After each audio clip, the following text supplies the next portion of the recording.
Hey guys, how are you all? Welcome back to my channel. Today we will see what if Naruto absorbs all Bijuu time travel. If you enjoy, then please like, share and do comments. Pain. Agonizing and mind-numbing pain was all he felt from the moment he regained the dregs of consciousness.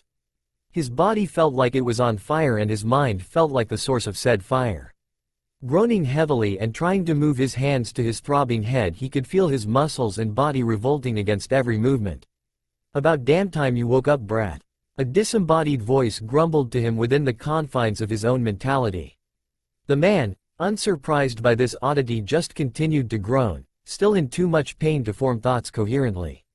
Feeling a slight tug at his consciousness, the man decided to let the force pull him in his own subconscious and woke up in a giant sewer-like place with dim lights and ankle-deep water all around. In front of him was a huge metallic gate with bars as thick as humans and a massive tag in the middle with the kanji for seal on it. Behind the giant cage was an enormous presence which made the titanic cage feel insignificant. The man, with spiky blonde hair and blue eyes with 3 prominent whisker marks on his face, looked into the cell's darkness. A moment later, a pair of massive eyes opened to meet his gaze. "Kurama," the man started bluntly, "how am I not dead? The last thing I remember was fighting that freak Madara before I lost consciousness, and a fainted ninja is always a dead ninja, especially in a high-stakes fight like that. I'm as lost as you. The mad stunt you pulled with taking in the other Bijuu's chakra knocked me out, and that's the last thing I remember." The eyes replied with a powerful but tired voice. "But that's not the reason I pulled you in right now. It's obvious we're in a safe space wherever you are because you've been out for a long time and not attacked, so while your physical body gets in gear, I'll explain the biggest problems we have." "Out for a long time? How did that happen? I don't ever get knocked out for more than a few hours." The man exclaimed in mild shock. He just couldn't stay down, that was his thing. For him to be knocked out for considerable time was a concerning thing.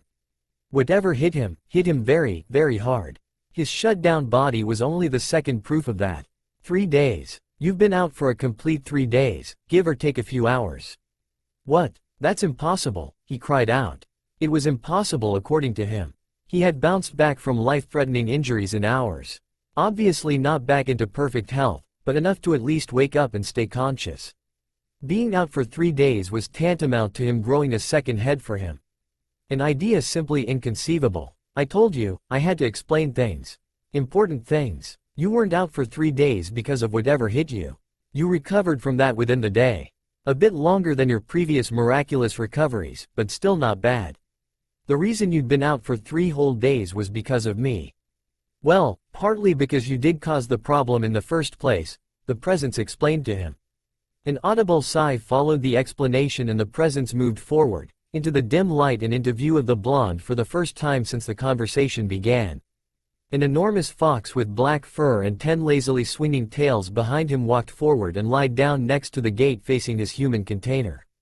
The man in question could only look back in shock and terrified wide eyes as he tried to make sense of what was in front of him. "Why, you have 10 tails," he said dumbly. "Why, yes I do. Thank you for noticing," the beast replied sarcastically. 1.2. 0.3. 0.4. 10. Yeah, there's 10 alright, but how? That shouldn't be possible. You're known as the Kyuubi. The 9 tails. It's your title for a reason. You can't just go around growing extra tails. What the hell?" he screamed back in frustration and utter confusion. "Just sit down, shut up and listen. This is part of the reason why I brought you here to discuss things." The black-furred beast replied, and the man shut up and sat down next to the cage door, looking as confused as ever.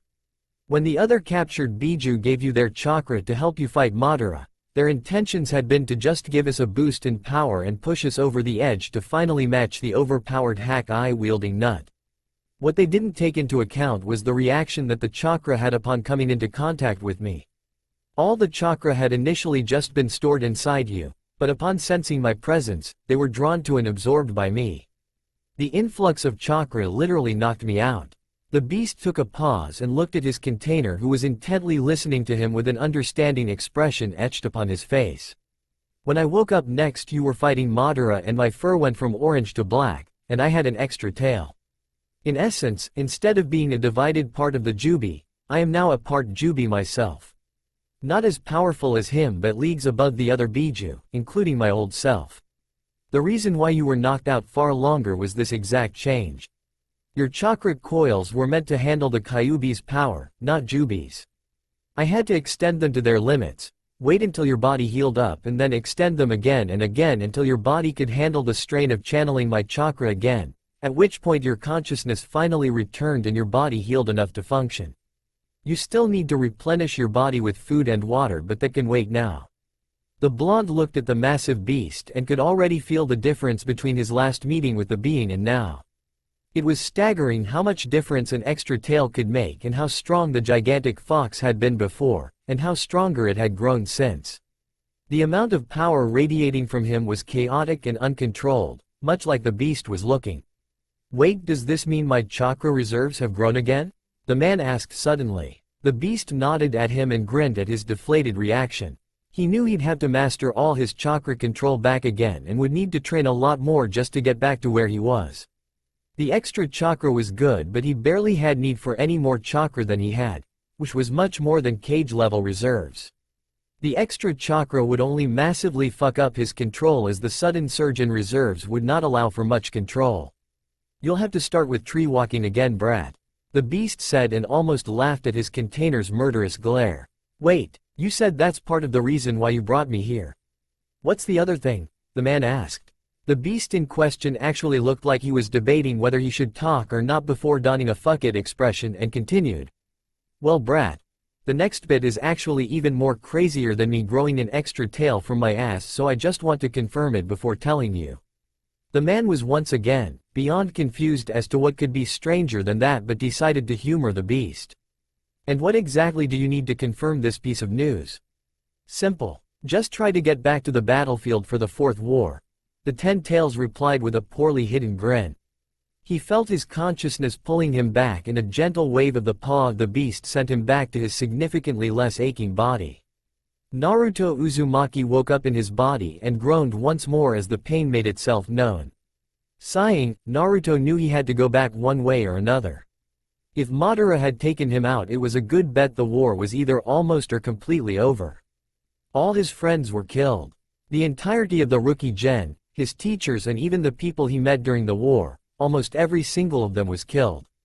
The Edo Tensei resurrections were much too powerful, and when Madara finally showed up, he went on a mad butchering spree with his beyond overpowered techniques.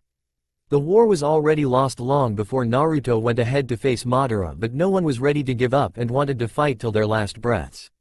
He was sure even if he showed up now, he would be on the side of an alliance the size of a minor village or less. Focusing once again on the present and his current situation, he decided to figure out where he was. He was in a deeply forested area with no clear signs of civilization. He was sure he was in a faraway place, as he had not been discovered by anyone in 3 days. He wondered why no animals had tried to eat him. Some tried, but a little killing intent from my part sent them scurrying away faster than you would think possible. It was the only highlight of the last few days, came the laughing voice of the 10 Tails within him, eliciting a sweat drop from the blonde. Feeling a little bit of pain in his body, he decided to ignore it and try to find the nearest human to know where he ended up. Deciding to walk a little to get his muscles to stop screaming bloody murder at every step, he began walking in a random direction to find anything but trees. After a few minutes of walking, he came across a tree larger than any of the surrounding trees and going through the canopy.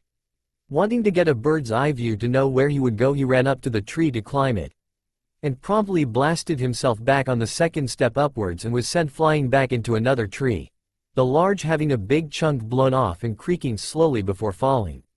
Son of a bitch, that hurt, he screamed and nursed his head before remembering about his chakra control situation. Grumbling something about tails and asses, he decided that it would be crucial to get his control to somewhat usable levels before trying to locate the battlefield. He won't do any good fighting if he couldn't even control his chakra. Looking at all the trees around him, he almost felt sorry for them before rushing to another smaller one and trying to run up.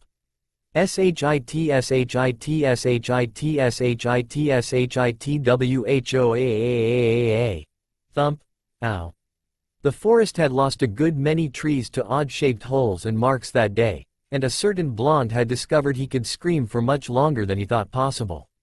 After losing 2 to 3 hours at the training exercise that was the most basic ninja skill, he could finally walk up a tree with active concentration.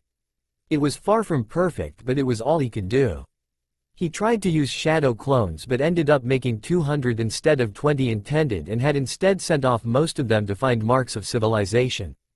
The clones had all popped after various discoveries such as abandoned bandit camps and some lone huts around the forest, but one of them had spotted a tiny village about an hour or two away from him. Dispelling some more clones and leaving about 75 clones to continue practicing tree walking, he first went to a nearby lake to create some clones. Just 60 instead of the intended 8, he set them to water walking. The clones looked at him pleadingly but to no avail as they all went ahead to drown or hobble into the water with varying degrees of success. Deciding to start running if he wanted to get to the town before sundown, he leapt off and began his short run. Throughout his way he couldn't stop feeling odd. He felt very wrong for some reason. It was like the world itself felt foreign to him. Everything around him was normal but felt off to him. He was wary the entire time and was paranoid during the entire trip. Finally reaching the small town, it was a good bit past noon and the town was almost empty. It was not that large either, probably about 2 to 3 clan compounds put together in area. He quickly looked around and decided to eat first to replenish his broken body. He had no hurry to go die against Madara. It was cynically funny what losing hope could do to a person, but it was to be expected when you saw everyone you know being butchered without a second glance their way by the perpetrators. He entered a small shack-like place where he could smell food cooking and found himself in a small restaurant that was empty save for a lone person behind the counter, cooking something. When the person finally noticed Naruto entering, he was surprised and quickly offered him a seat. "Oh, sorry, I didn't see you there earlier. We don't normally get customers this time of the day." The man apologized. "It's no problem, mister. Just get me something to eat as soon as you can, I'm starving."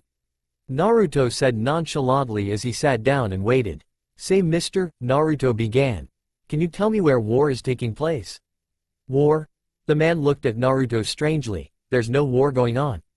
The last war that happened was the Third Shinobi World War, which ended around 15 to 16 years ago," he said with a thoughtful expression, trying to remember the exact number of years.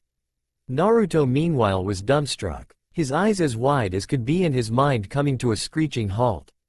It took all his years as a ninja to not scream loud enough to wake the dead. The Jubi within him sighed loudly. "Yes, this was the second thing I thought was happening. I couldn't confirm it, but I thought we were in the past." Naruto still couldn't believe what was happening and was brought out of his stupor by a plate of food being kept in front of him, with the man being confused by his current state. He quietly ate his food with still wide eyes and a completely dumbstruck face, quietly paid and walked away in a daze.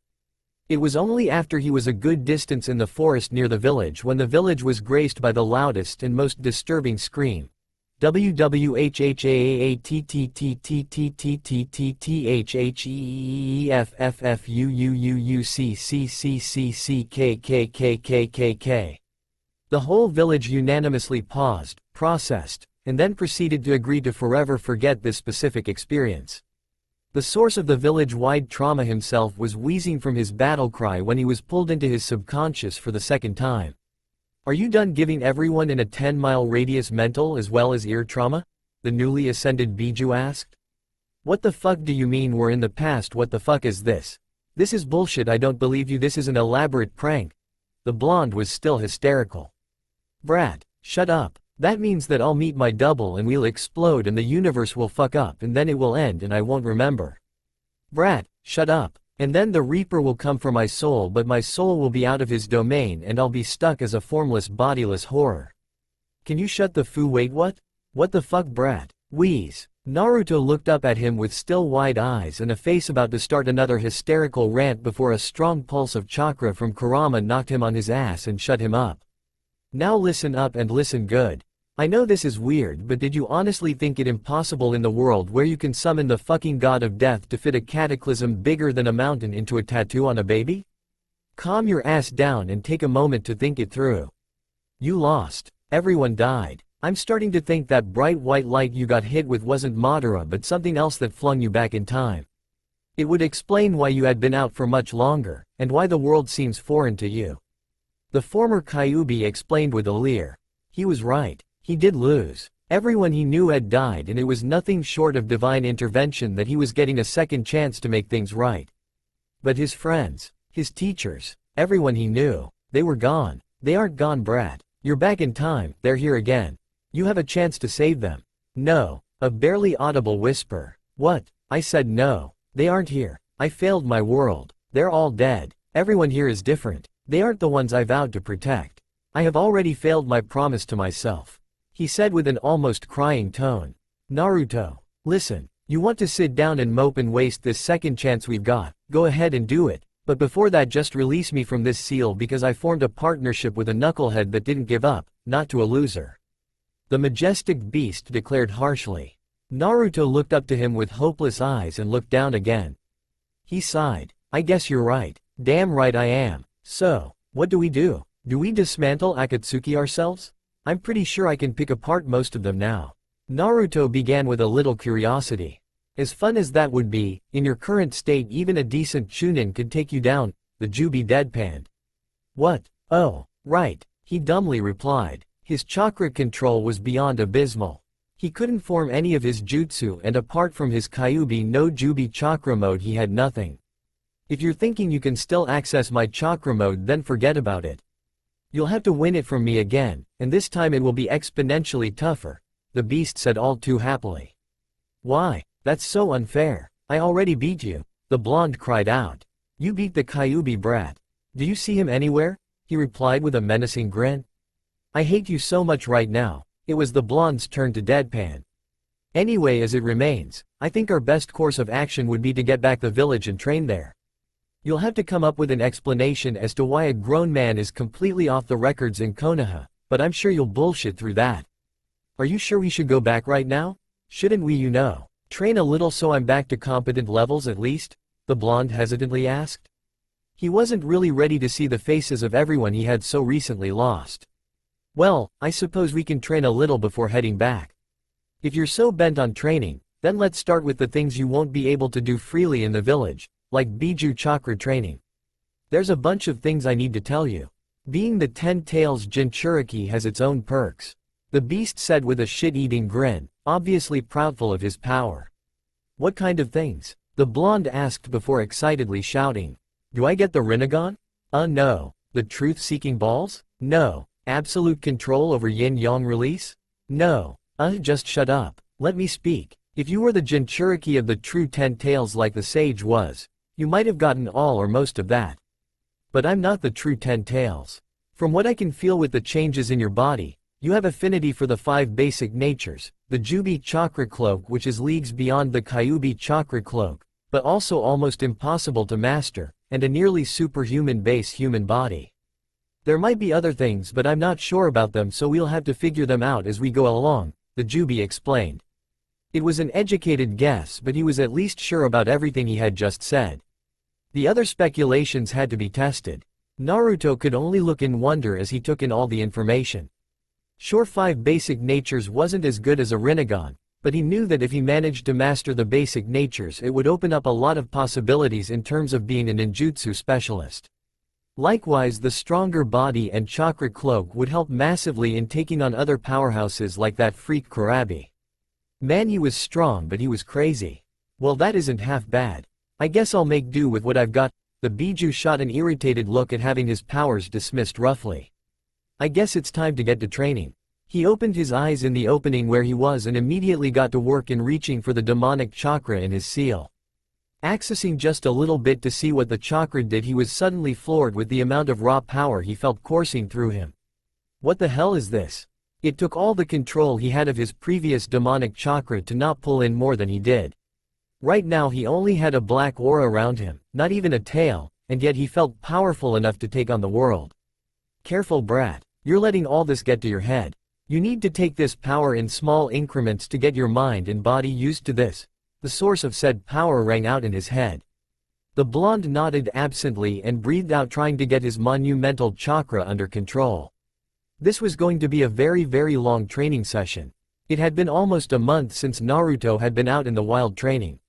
He went to the nearby town every once in a while to get the bare minimum supplies and had set up a chakra suppression field where he was training to prevent detection.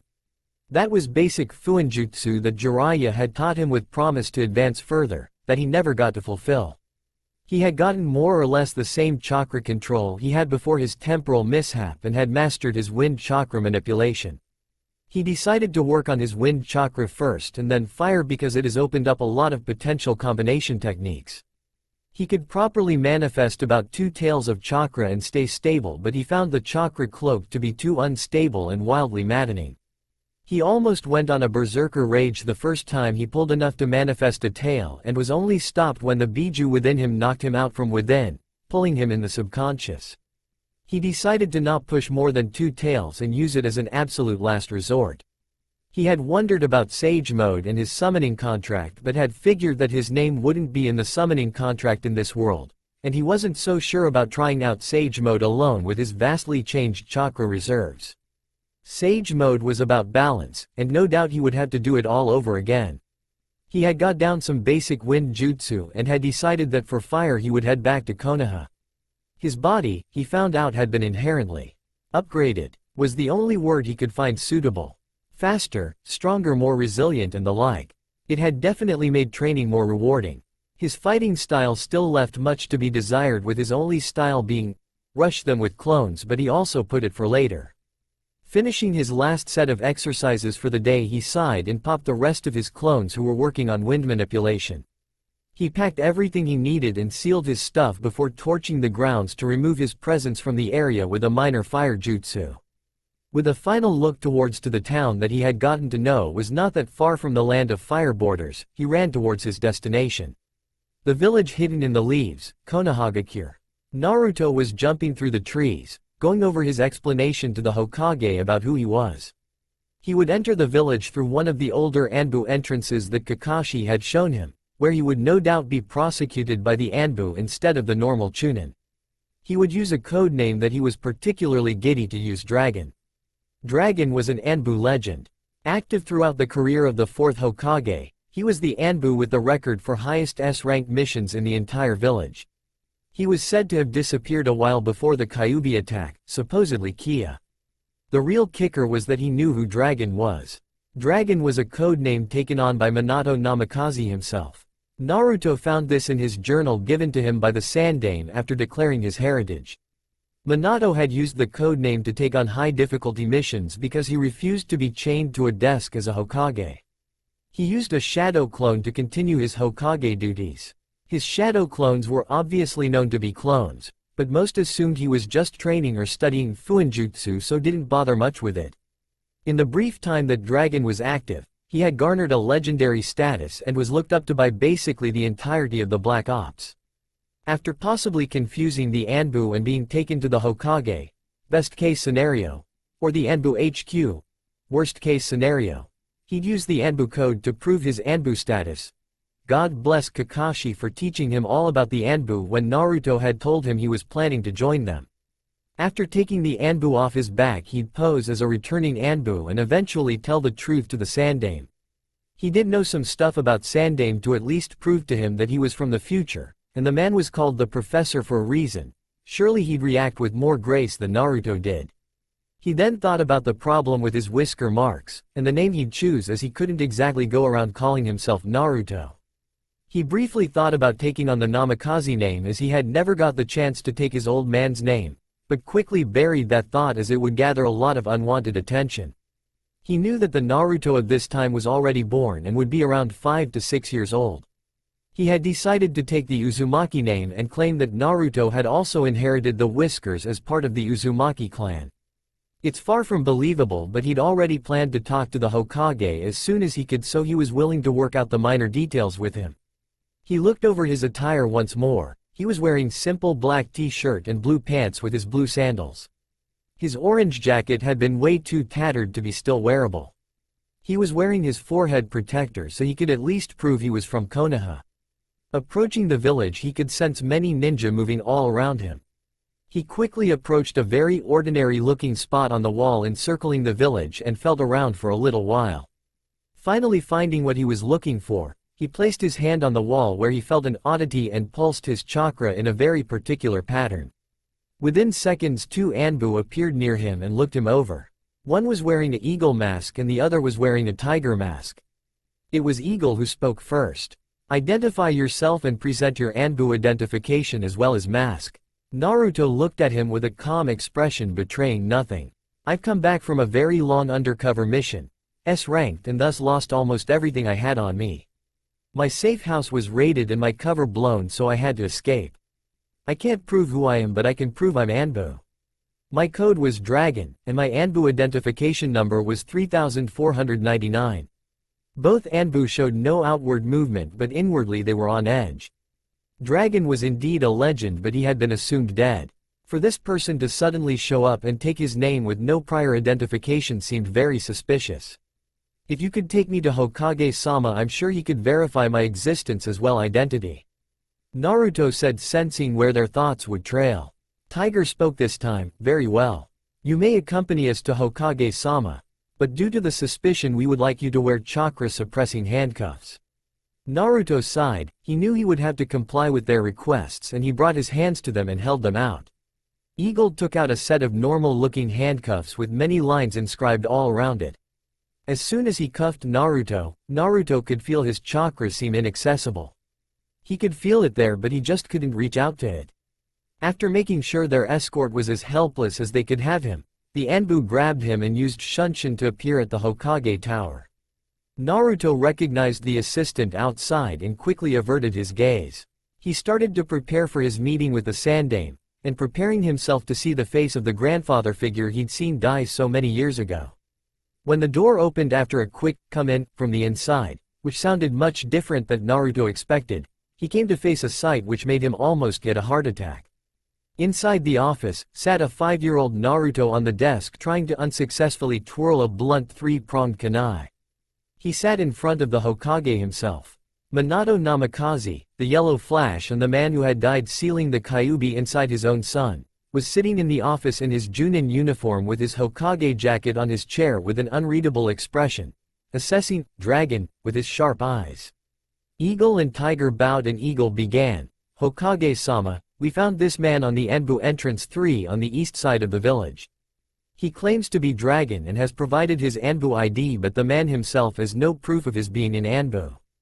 Minato Namikaze, quickly knowing that something was off as he himself was Dragon, looked over the person in front of him.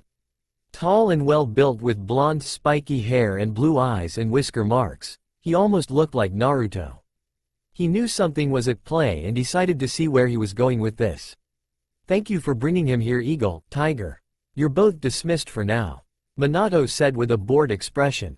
The Anbu bowed once again and quickly left. Anbu, give us privacy. Take Naruto as well, the Hokage ordered. 4 Anbu materialized and one of them, Dog, moved towards Naruto and picked him up. Dad, is this meeting really important now?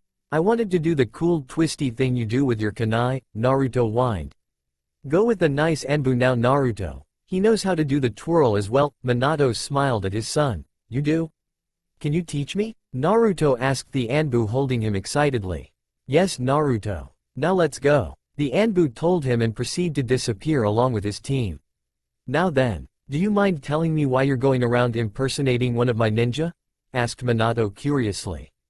Dragon was still stuck speechless and was completely blank. He was supposed to masterfully bullshit through this and reveal the truth in his own time. Instead, he just blurted out, "To-chan," and his eyes almost watered. Minato could only widen his eyes a moment before he disappeared and slammed Dragon into a wall with a 3-pronged kunai to his neck. What kind of underhanded spy not only impersonates a ninja but tries to impersonate a father's son? That too right in front of him. He glared murderously at the shocked man in front of him. Dragon couldn't even see him move before he felt the wind knocked out of him and pressed against the wall with a kunai to his throat. Fast. Listen, I'm not impersonating anyone. I swear, just give me a moment to explain things. Dragon said desperately. He had no doubts that the man in front of him could easily kill him at a moment's notice. You better have a damn good explanation for this, Minato said as he loosened his grip on the kunai but still held it to his throat. I'm just reaching down for my shirt and will need to pull it up, Dragon said cautiously and began to slowly move his hand towards his shirt and slowly pick it up, exposing his midriff. I need to channel a bit of chakra, or if you want you can channel a bit of chakra onto my stomach. There's a seal on it which might prove somethings to you. Minato stepped back and made a clone who channeled a bit of chakra to make a very complex-looking seal appear on his stomach. Minato's eyes considerably widened when he saw and recognized the seal. Looking back at the man in front of him, he made a single hand seal and the room glowed with a little yellow haze before returning back to normal. "You've got my attention," Minato said, motioning for him to sit, and went back to his chair. Naruto was sitting in a training field with Dog and was trying to twirl the kunai in his hand, and failing. His face was burrowed with concentration and Dog was trying his hardest not to laugh. "Kakashi-san, who was that man that Dad just met?" asked Naruto, looking up at Dog. Now Naruto, what did I tell you about calling me by name when I'm on duty?"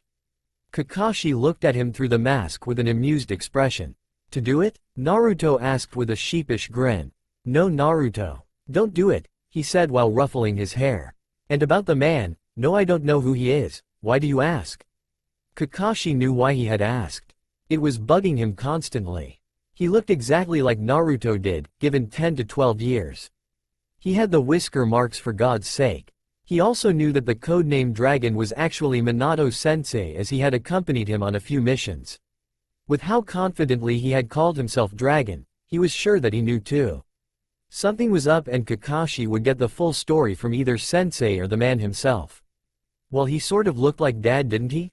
Do you think he's his brother or something? Do you think I have an uncle? Do you think he'll teach me cool jutsu?" Naruto began and got notably excited with his own questions.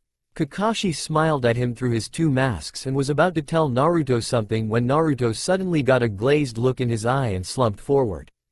Eyes widening in alarm, he immediately checked his body and found that he was unconscious. He quickly picked him up and ran towards the Hokage tower once again. Up on the roofs he finally saw the tower and was about to jump in when he saw the yellow haze of the privacy seals activate. Cursing his luck and circumventing to get through the door instead of the window, he reached the door and knocked in a particular pattern. Minato had just sit and was about to listen to the man when he heard the knocking. He knew it was Kakashi and had let him enter, and soon saw an unconscious Naruto in his arms. "Kakashi, what happened?" he asked with a worried look. "I don't know, Sensei. He was sitting and talking to me when suddenly he just fell unconscious. I looked him over and there's no external stimuli causing it. It seems to be internal." Excuse me, Hokage-sama, Anbu-san. I know what happened to Naruto," Dragon said calmly. "He was most likely pulled into his subconscious by the Kyuubi. It happens a lot when the Bijuu want to talk to their hosts about something important. Has this never happened before?" Minato and Kakashi looked at each other, and then Minato began. "The Kyuubi has been completely unresponsive to our attempts at communicating with him. I know he's a bit prideful, but to completely shut itself off from his host is unheard of. We had tried to have Naruto go into his mindscape a few times, but he was pushed out as soon as he got in. I believe I can set your Kyuubi straight, Hokage-sama," Dragon said with a manic glint in his eyes. "Do you guys want to see the great Kyuubi shit his pants?" Minato and Kakashi both looked at the man as if he was crazy. "What are you talking about, Dragon?" Kakashi asked, still calling him Dragon only because he had no other name to refer to him as. "You'll see. I know we most definitely will see, but we need to know what or how. I'm not just letting you converse with my son's Bijuu right off the bat. You're still very suspicious and you've yet to explain anything about your actions, Dragon," Minato said with authority. "I can explain everything to you, with a little proof, if we go into your son's mindscape, but just to give you both a little benefit of the doubt," he held out his hand, created a Rasengan. It was much larger than a normal Rasengan and much more denser, but it got the point across when both men looked at him with shocked expressions. There were only 3 people who knew the Rasengan: Minato, Kakashi and Jiraiya. If this man knew the Rasengan, then there was some more questions raised. Sighing, they both relented and agreed to the man's demand, their curiosity needing to be sated. "So how exactly are we gonna enter Naruto's mindscape? That is high-level mind walking that only Yamanaka can do," Kakashi asked, not knowing about the Reaper Death Seal on Naruto, which Minato had suspected would make him a Jinchuriki. It wasn't just a Jinchuriki, it was the seal that he himself had made a few years ago and was used by the Sandaime to seal the Kyuubi into Naruto. It was impossible to recreate the seal, and it was impossible for anyone else to make it, in such a short time. Not to mention the man in front of them was much older than Naruto, meaning he had gotten this seal when he was a baby, when this seal hadn't been created. There was a lot of questions Minato had, but Naruto's well-being was important. Smiling, Dragon held up his handcuffed arms. Kakashi sighed and pressed the Anbu glove to it, making it glow and open. Removing the handcuffs, Dragon rubbed his hands and then focused. "Did you bullshit through your meeting with the Sandame?" the Jubi asked, not knowing anything since being cut off from Naruto's chakra. "No, I've got something much better. Play along, we've got a Kyuubi to intimidate." He motioned for the two men in front of him to hold on to his hand, while with the other he touched Naruto's forehead. All three felt a tug at their consciousness and opening their eyes, found themselves in a sewer. "Naruto, are you alright?" Minato shouted and ran towards Naruto, who was currently looking at the Kyuubi very shakily. He had known about the beast being sealed inside of him, everyone did. He was the village hero, but coming face to face with it was another matter. He was at a loss for words and scared beyond belief. The stranger scene was that the Kyuubi himself didn't look menacing or threatening but scared.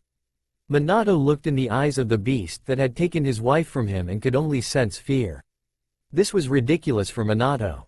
Until he actually spread his senses out and felt why. The massive chakra he was feeling, no doubt from the Kyuubi in front of him, wasn't the only massive chakra here. Something far more powerful was here, and that was behind him. Turning to look behind him, he saw Dragon with a manic half-smile, standing there with Kakashi. In front of another large metallic cage with a seal in front of it. He had expected him to be a Jinchuriki, but why did it feel different from the presence in front of him? If what he said was to be taken at face value, then for some reason he was an alternate version of his son. As messed up as that sounds, being the foremost authority in space-time jutsu, he didn't put it as completely impossible that an alternate version of someone might pop up. He looked at Kyuubi and then picked up Naruto and retreated to them. "Alright Dragon, I guess it's time for answers. Aren't you going to peek at the big bad monster behind me?"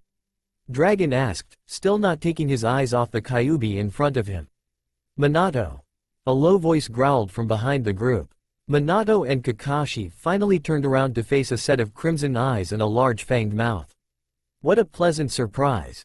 I thought I'd seen enough of you for 1 century, but clearly the universe hates my peace," the presence annoyingly said. It slowly walked forward for the group, and the Kyuubi to see, and was greeted by shocked and terrified faces. Kakashi, who had no idea that Dragon would be a Jinchuriki, was floored at the sight of a massive dark orange, to almost black 10-tailed fox suddenly coming into view. Minato, who had expected another Kyuubi, was shocked at a Jubi showing up, and Kyuubi was wary of the two foreign presences in front of him, clearly at the top of the food chain here. After the initial shock subsided, Dragon walked forward to the Kyuubi jail and looked up at him. "How? How what? How? Is there another 10 tails? You're not the original, not the one we were made from. Yet your power reminding me of all my brethren. I can sense my own power in there, but I can also feel the rest of the Bijuu. What did you do, human?" Dragon laughed. "You're right. Furball back there isn't the true Jubi. Just like how I'm not a true Jubi container. But you're also right that he houses the power of the rest of Bijuu inside him. Think of him as a juiced up you who actually got a shot at ascending to more power. Now I've heard that you've been shut off in here. Frankly, I don't give a damn. You can shut yourself in here, hold up without any knowledge of the outside world and live like a prisoner."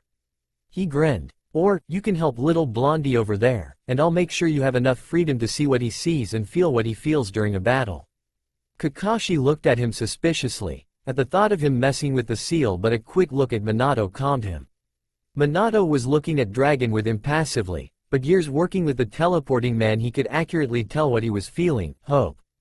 If the Kyuubi actually helped Naruto, it would offer a great boost in his skills. Not that he didn't feel that Naruto couldn't become a great shinobi without depending on the Kyuubi, but he knew that in the ninja world, every small advantage counts. The Kyuubi looked at the Jubi, and back at his container.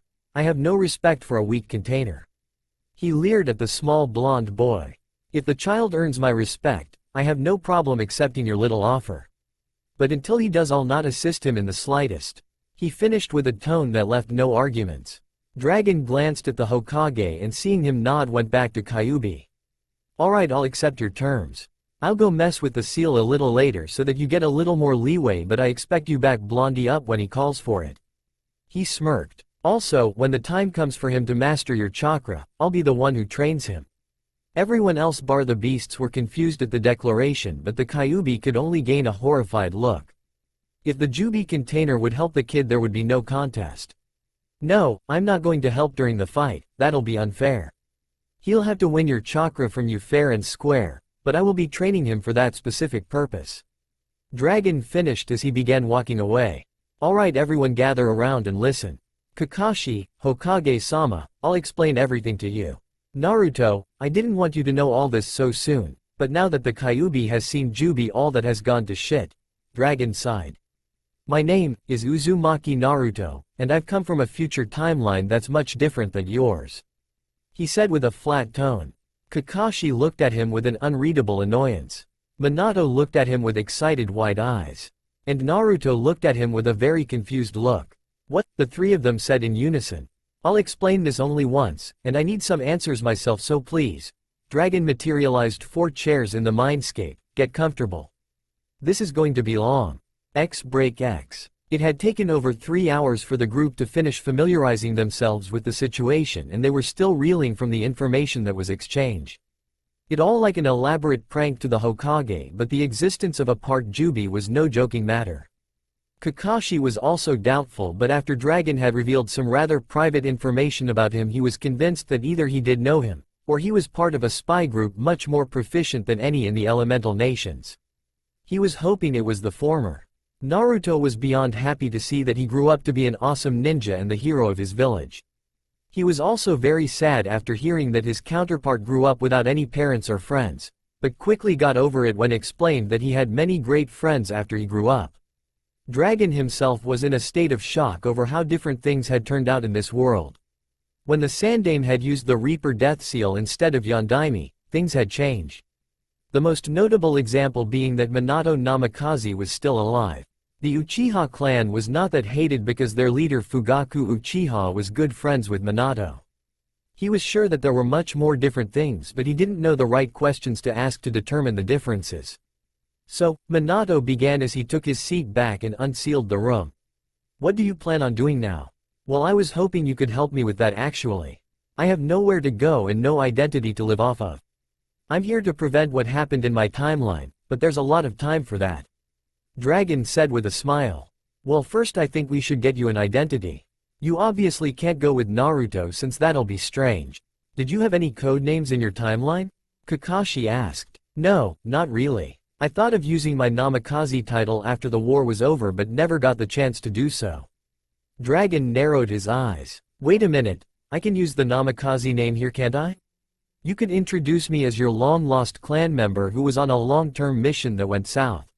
My records were erased and my identity hidden. I escaped after a long time and now I'm back to join the village again.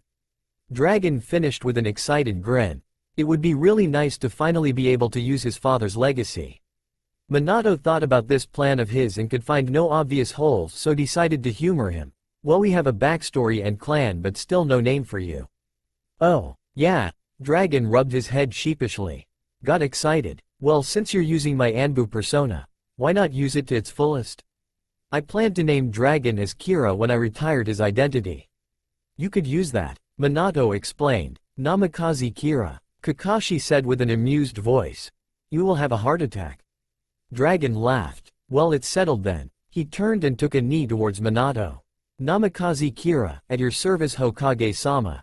Minato looked at the newly ordained Namikaze Kira in front of him, and smiled, proud of his, in a very weird sense, son. Wait, does this mean that Dragon-san will live with us? Naruto interjected happily, reminding his presence to everyone in the room. Well, I see no problems with that. Do you, Kira? The Hokage asked Kira with a smile. Kira rubbed his head again and laughed. When you put it like that, I guess I could. I honestly didn't expect to live in the Hokage's house after coming here in shackles this morning. Naruto jumped up excitedly, and Minato and Kakashi smiled. Kira himself was amused at the antics before he asked again. So what now? Minato thought about it for a moment and began. Well, I could have Kakashi have a mock fight with you to test your skills, and then with my recommendation behind you, We could set you up at Junin rank. Then you could freely use the village and its resources to train and do missions until things begin picking up. That sounds doable, though do we really have to have a fight? I mean, I'm sure you both know I'm Junin rank at least. Kira said, that may be, but we still don't know anything about your skills as a whole, and a Hokage can't have a ninja whose skills he doesn't know in the slightest. Minato said with a smile. Kira groaned but gave in to his terms. Alright, it's settled then. I'll begin the paperwork for your official reinstation. Kakashi will have a short spar with you tomorrow to gauge your skills, and then you'll be reinstated in front of the council. Minato finished with a sigh. Not even half the day has passed and I'm already entering my future son in my village ranks with forged papers. Kami save my soul, he sulked with a comically crying face. Kakashi eyes smiled at Kira, training ground 7, 6 a.m., and put on his mask and returned to his guard position. Sure, definitely going to reach there at 6 sharp. Kira said with a knowing grin. I always hated his tardiness, but at least he's consistent with it. The Jubi added. Naruto watched this with excitement and asked his father, Dad, can I go watch Kira-san fight? I'm sure he has a lot of awesome techniques if he's really me from the future. Minato smiled at him, of course, you can accompany me. I will be overseeing the match myself anyway. Overseeing? The Hokage himself will be judging my skills? I'm honored, Kira said with mock reverence. Can't blame me for being curious about an alternate universe's powerhouse, can you? Replied Minato with an equal level of mockery. They smiled at each other and Minato finally said, Alright, you can go. No, I still need to do the paperwork. Kira looked at him and nodded before grinning again. You know, I could tell you the secret for paper war. In a sudden burst of speed, Minato was on him with a disturbing glowing eyes and a horrid expression. Speak now or forever be silenced, mortal, he growled at him. I was going to say use shadow clones to help with them, but what the fuck, man, Kira answered with a very confused face. Minato quickly returned to normal. Oh yeah, I do that already. You think I'm the original? Peefty's going to get a heart attack when I pop. Hope he's in the middle of something really delicate and it fucks him over. He yawned and returned to his seat. Come to me when you got something better, kid. Now get out of here. Kira bowed once and jumped out the window with only one destination in mind. The one place where he could calm himself after all he'd been through. The one place where he gained absolute solace and peace. Ichiraku's. Meanwhile, Naruto was just sitting there and staring dumbfounded at the scene that played out in front of him. Why is everyone so scared of a bunch of papers? After a very hearty meal at Ichiraku's and seeing Tucci after a long time, Kira decided to finally outfit himself with something a little more shinobi-worthy. He only knew one shop from his old timeline where he could get the best weapons and armor, the Higurashi Weapons Shop. He headed there with a long run around Konoha, taking in the sights of his village as he remembered it, not the rebuilt version after Pain remodeled it to a hole in the ground. Quite the art piece in my opinion. Jubi snickered in his mind. Guy did what you couldn't do, jealous furball? Kira replied with a snicker of his own. Jubi growled at him before returning to own thing. Kira laughed and continued his jog to the shop. Once in, he quickly greeted the owner and saw a huge burly man up front. He was Tenten's father from what Kira knew. He'd never known his name, but he knew that he was the best blacksmith in all of Konoha. Remembering about what all money he had left over on him, he quickly picked out the basics that he absolutely needed at the time, which were basically the shinobi counterpart of his current attire. He picked out navy blue pants with lots of pouches, a black t-shirt, mesh under armor and some supplies like low-level exploding seals, kunai, shuriken and 2 extra-large kunai, remembering Kakashi's overzealous use of them for close combat situations.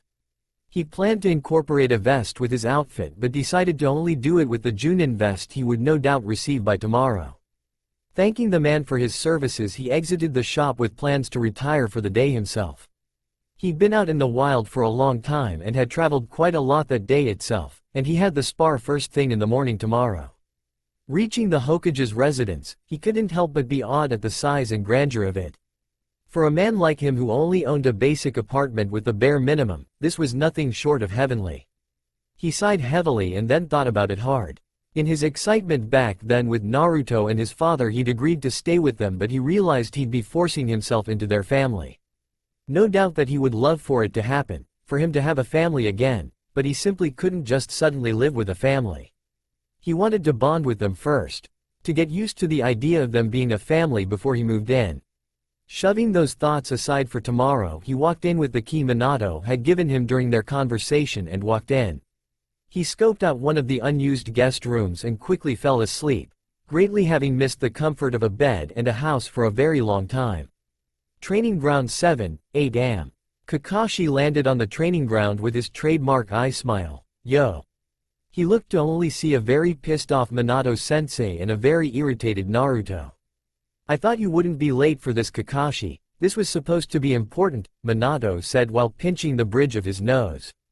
Where's Kira? Kakashi answered, ignoring Minato's question and dodging a kunai the man threw at him for the aforementioned action. Boss knew you'd be late, so he sent me here to notify him when you show up. A shadow clone of Kira spoke from his position lying down on a tree branch above him. He gave a lazy wave before popping. A few minutes later Kira himself showed up. Yo. Sorry I'm late. An old lady needed help crossing the street and I didn't care about it and was sleeping, he said while ignoring the rapidly growing killing intent focused on him by the Hokage. I'll make sure you both get assigned 5D ranks for wasting my time, Minato casually said and enjoyed the sheer look of horror on their faces. Ah, how the tables have turned. Enough talking everyone, I've been waiting for this forever. Can we please get to the exciting part now? Naruto screamed at everyone present. Kids, right, you know? We do have a show to put on. Let's try to match his excitement, Kira said while focusing his chakra around him and causing the wind to pick up. Shall we? Kakashi smiled at him and disappeared, appearing right in front of him with his kunai pressing against the kunai Kira had brought out instantly. We shall. Kira clashed with Kakashi with his kunai matching him blow for blow. Kakashi was on the offensive and making wide slashing attacks with the occasional thrust when he saw the opening.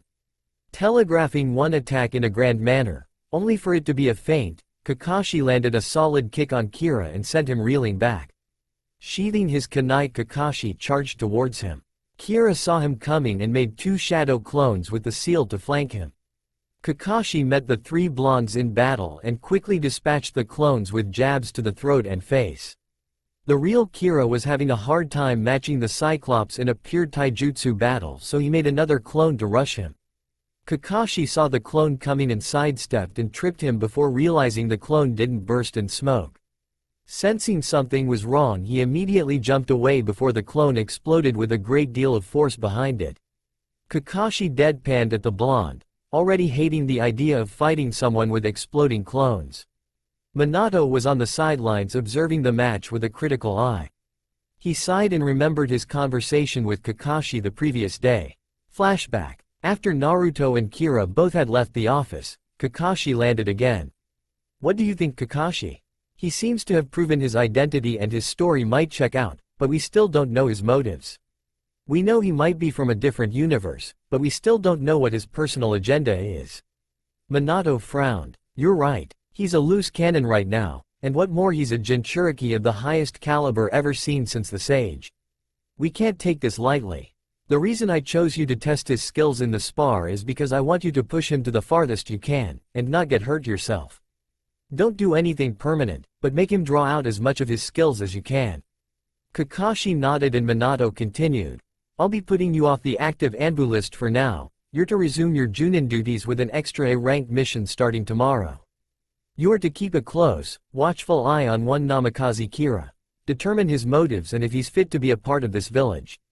You are to be his Junin mentor and partner with him on the first few missions I send him on. Minato finished with a stern look. Kakashi bowed to him and looked down, before asking, do you think we can trust him? That remains to be seen, but for the moment I'm giving him the benefit of the doubt. That doesn't mean that this mission is in any way less severe in nature. You are to carry out your mission with utmost attention to detail. This mission is very sensitive in nature and I expect you to bring me results. Minato looked at Kakashi with a gaze that reminded the Cyclops of his wartime days. Anyone who ever says that Minato was the most friendly person ever had clearly never been in a mission under him. He was a slave driver. Period. Kakashi nodded. I will carry out your orders to the letter, the Hokage-sama. I'll bring you weekly reports until you deem fit. Minato nodded and returned to his paperwork and Kakashi returned to his guard position. End flashback. Kakashi created 2 clones with himself and charged with his makeshift team towards the blonde. The blonde in question made 11 clones and charged, prepared to overwhelm the silver-haired ninja. The teams clashed and only resulted in a blonde massacre before Kakashi realized that the original was missing from the fray. Casting a wary eye towards the tree line, Kakashi spotted shuriken flying towards him. Dodging them all, he stood his ground and waited. A short while later 5 clones rushed from the tree line towards him brandishing large kunai with a green haze emanating from it. Kakashi rapidly made hand seals while jumping back and shouted, "Kaden! Gokakyu no Jutsu!" A large fireball launched forward from the silver-haired shinobi's mouth and quickly enveloped 3 of the advancing clones before heading on to the forest and exploding in a burst of flames. The advancing clones reached Kakashi and tried to slash at him with their wind-enhanced kunai while Kakashi did his best to backpedal and dodge, as blocking a wind-enhanced kunai was pointless. During this time the original Kira had appeared and was trying to blindside Kakashi from his right side. Kakashi sensed him coming and with a leg sweep caused the clones to fall before finishing them off and jumping away, facing Kira, ready to counter whatever the blonde would do. Kira looked at Kakashi and began his own set of seals, which Kakashi recognized as a wind-style jutsu. Futon. Daitopa. Kakashi recognized the jutsu but wasn't prepared for the sheer power that Kira put behind it and failed to dodge it completely, ending up with small cuts all over his arms and being thrown back. Alright, so he is a chakra powerhouse. He lacks the finesse and proper control to fully utilize his massive resources, but the level of techniques he's using, he can simply get by with overcharging them. He knows his strengths and weaknesses and is using whatever knowledge he has to win. Not a bad head on his shoulders for tactical situations, but lacking majorly in taijutsu skills, Kakashi summarized in his head. From what he had seen, Kira was easily Junin material, but he wanted to see more of his skills and decided to continue the battle. Kakashi recovered from being thrown back in midair and landed with his hands going into his kunai pouch. Quickly launching some kunai with deadly accuracy, he forced the blonde to move and not let him push the advantage. Convinced that the blonde was far enough, he threw a smoke bomb and disappeared. Kira saw this, cursed, and tried to sense Kakashi, without coming up with much. The man was a captain-level Anbu, he would be downright impossible to track. He was about to rush into the forest when he felt something grab his legs, and pull him down to his neck in the ground. A moment later Kakashi emerged from the ground with a kunai to his throat. "You fought well." His eyes smiled. Kira looked at him and grinned, before saying, "Boom," and following suit with an explosion that shocked Kakashi and threw him back. The original Kira, meanwhile, threw several kunai and launched an empty palm strike behind them, which gave them a green haze and launched them much faster, straight into an airborne Kakashi, who immediately got replaced by a log which was splintered and shot through. Kakashi landed a few feet away and simply asked, "When?" Kira replied, "The smoke bomb," and grinned. They nodded once and then charged at each other again, prepared to end this fight. Kakashi knew he was at an elemental disadvantage, but he pressed on with a lightning-charged kunai and faced Kira with his wind-enhanced kunai. The pair clashed with sparks flying everywhere. Kakashi immediately realized that he won't stand much chances in front of the wind-enhanced kunai and instead jabbed into the openings to shock Kira. Kira, who realized a little too late that the constant shocks were focused towards his arms, was surprised when his kunai-wielding right arm suddenly turned limp for a moment, which was all Kakashi needed to nick him in the neck. Kakashi jumped back and stated, "Alright, that's enough. You have shown enough skill as a shinobi to pass as Junin. Your fighting skills certainly match up, but your jutsu repertoire needs to expand. Your tactical thinking is noteworthy, but you rely on clones a little too much. That could prove fatal in a fight with a censor or someone who can figure out where the original you is. You also need a lot of experience in the other parts of being a Junin, which fortunately I'll mentor you through." Kira listened to Kakashi's verdict and smiled. He was happy that Kakashi himself would be mentoring him, and that he also got an explanation of what things he needs to focus on. When Kakashi was finished with his explanation, they both noticed Minato walking towards them, followed by a very giddy-looking Naruto. "That was awesome. I didn't know you could shoot fireballs, Kakashi-san. And what was that technique you used? To just trap Kira inside the earth like that? It was so cool." Naruto began to compliment their battle before Minato ruffled his hair and told him to calm down. Naruto looked irritated at having his hair messed up, but he agreed and stopped. Namikaze Kira, I have seen enough to determine that you are easily Junin level in terms of fighting. As Kakashi said, you'll have to train in other aspects of being a Junin, but you're off to a good start. I can back your reinstatement to Junin to the council, added you complete a few missions in the field to get experience as well as proof of your skills. Minato explained with a passive face. Kira listened to it all before grinning, excited at the prospect of finally making Junin. The 18-year-old war hero, who saved not only his village multiple times but also possibly the world, is still a genin. The Jubi laughed in Kira's mind. He knew that the blonde was easily Junin material, but the humor was not lost on him when he had seen every one of his teammates outrank him in the field. Kira ignored the jab made by Jubi and waited for Kakashi and Minato to finish their talking. After a minute or so, Minato said, "You'll have to attend a council meeting today in 3 hours' time. You'll be presenting yourself in front of all the members of the Ninja Council and the advisors. You should feel lucky about not having to deal with the civilian council in your first meeting." Minato snickered and then turned around. "Well, I'm going back to the tower." "Don't be late this time, Kira." He glared at him before disappearing. "Well, Naruto, where do you want to go? Should I escort you home?" Kakashi asked Naruto with a smile. "Can you please take me to meet Sasuke? We were supposed to meet today," Naruto replied happily. Hearing Sasuke's name, Kira couldn't help but stiffen. It was a painful memory, and a very painful realization that he'd have to see him again. He might be misguided and used, but he was still his best friend. Pushing aside his thoughts on the matter for a later time, Kira decided to leave the training field as well. He had just 3 hours to kill, so he couldn't exactly start any training. Everyone that he knew were just kids at the moment, and he didn't know many people that would be around his current age right now. He finally realized that he needed to gather some intel about the differences between his old world and this new one. With that in mind, he decided to leave for the library to scope out as much information as he could. Shimura Danzo was sitting in his rude office with his bandaged and unreadable face. His absolute abhorrence of emotions still failing to make him not frown. His spies had informed him of a blonde ninja that was a splitting image of the Hokage, was in a meeting with said Hokage. He didn't know about the contents of the meeting because of his privacy seals and the fact that they were unbreakable. His frown wasn't because there was an unknown ninja that he can always get information on whenever he wanted. What confused him was that the person was using an old Anbu codename, which was an enigma for him. Dragon, when active, was a mystery even for the most secretive man in Konoha. The War Hawk absolutely refused to believe that there could exist any single ninja in the village that would have so much potential and be unnoticed by him. His only guesses as to who could be the Anbu in question was Minato, because he couldn't think of anyone else that could pull off that many S ranks without dying. Danzo was almost convinced that it was Minato, but then this nobody shows up at the village and claims the title for himself, with the Hokage's supposed backing.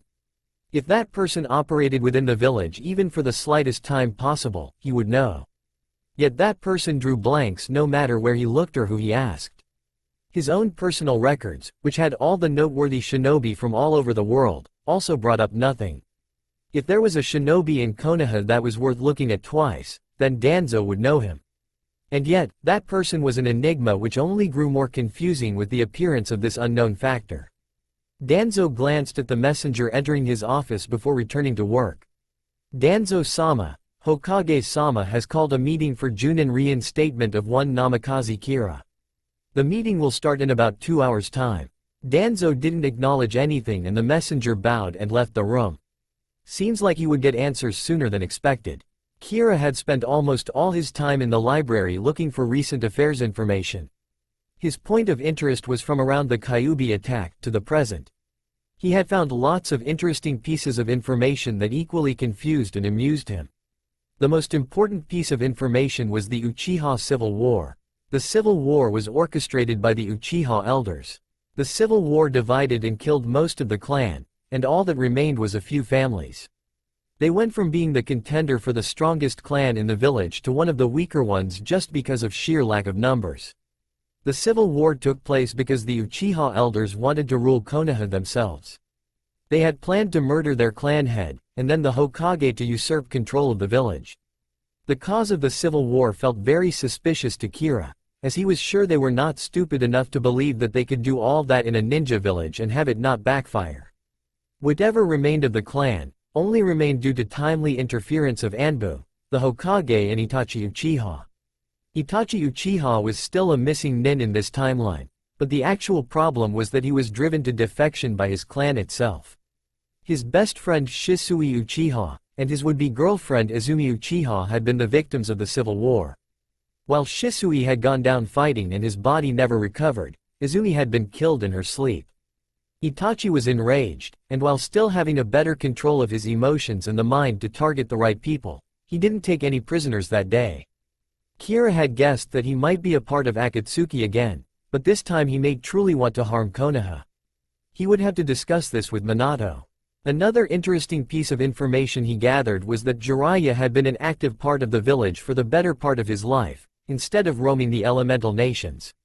He still maintained his spy network, but he was a lot more grounded to Konoha and had been an active member in the village. The last major thing he noted was something he was particularly proud of. The Hyuga incident was much better handled in this world. When the Raikage had denied all the accusations and demanded the body of Hiyashi Hyuga to compensate the killing of his ninja, Minato had stood stern and did not bend over to the Raikage's demands.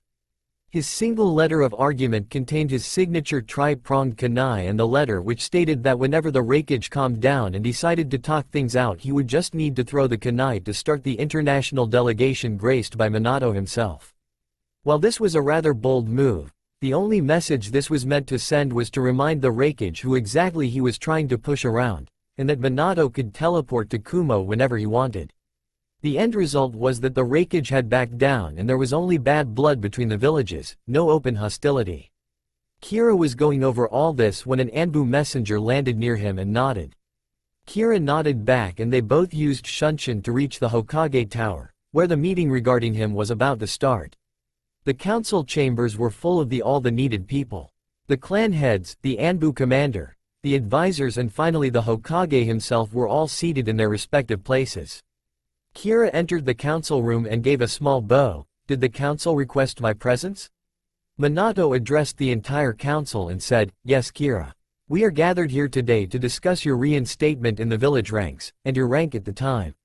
He gave a pause. Namikaze Kira. You were sent on a long undercover S-rank mission which supposedly failed. You were deemed Kia around 5 years ago, after about 2 years of silence from your end. Is all that has been said true? Yes, Hokage-sama, spoke Kira. How did you escape, and how did it take you 4 years to get back to the village? Asked Homura, a member of the advisors. Homura-san, I was captured and kept in a drug-induced state for the entirety of my imprisonment. Due to the nature of the information, I cannot disclose how I escaped or where I escaped from, but Hokage-sama has heard the full story and backs my decision to keep it that way. My apologies for the lack of detail. Kira replied. Ha, look at you. Buttering up the council like a filthy politician. Jubi snickered in his mind and Kira had to do everything he could to keep a straight face. Hiyashi Hyuga, the head of the Hyuga clan, looked over to the blonde ninja in front of him with a critical eye. For all intents and purposes, his backstory and explanations were suspicious and flimsy at best. The only reason he had the benefit of the doubt was that he had the Hokage's backing. Still, Hiyashi couldn't shake an uneasy feeling he got from the ninja. Homura frowned but nodded at Kira's less than satisfactory answers and the Hokage moved forward. Your identity was destroyed upon your being deemed Kia. You will be registered as a Junin and will be given a monthly stipend to cover your expenses for the next 6 months.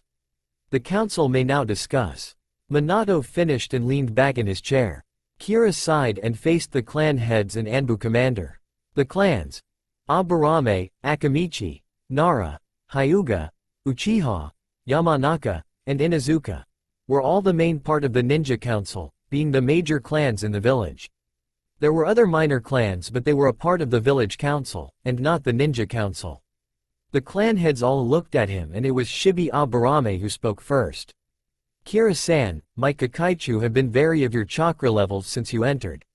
Is it safe to assume that you have more chakra than normal?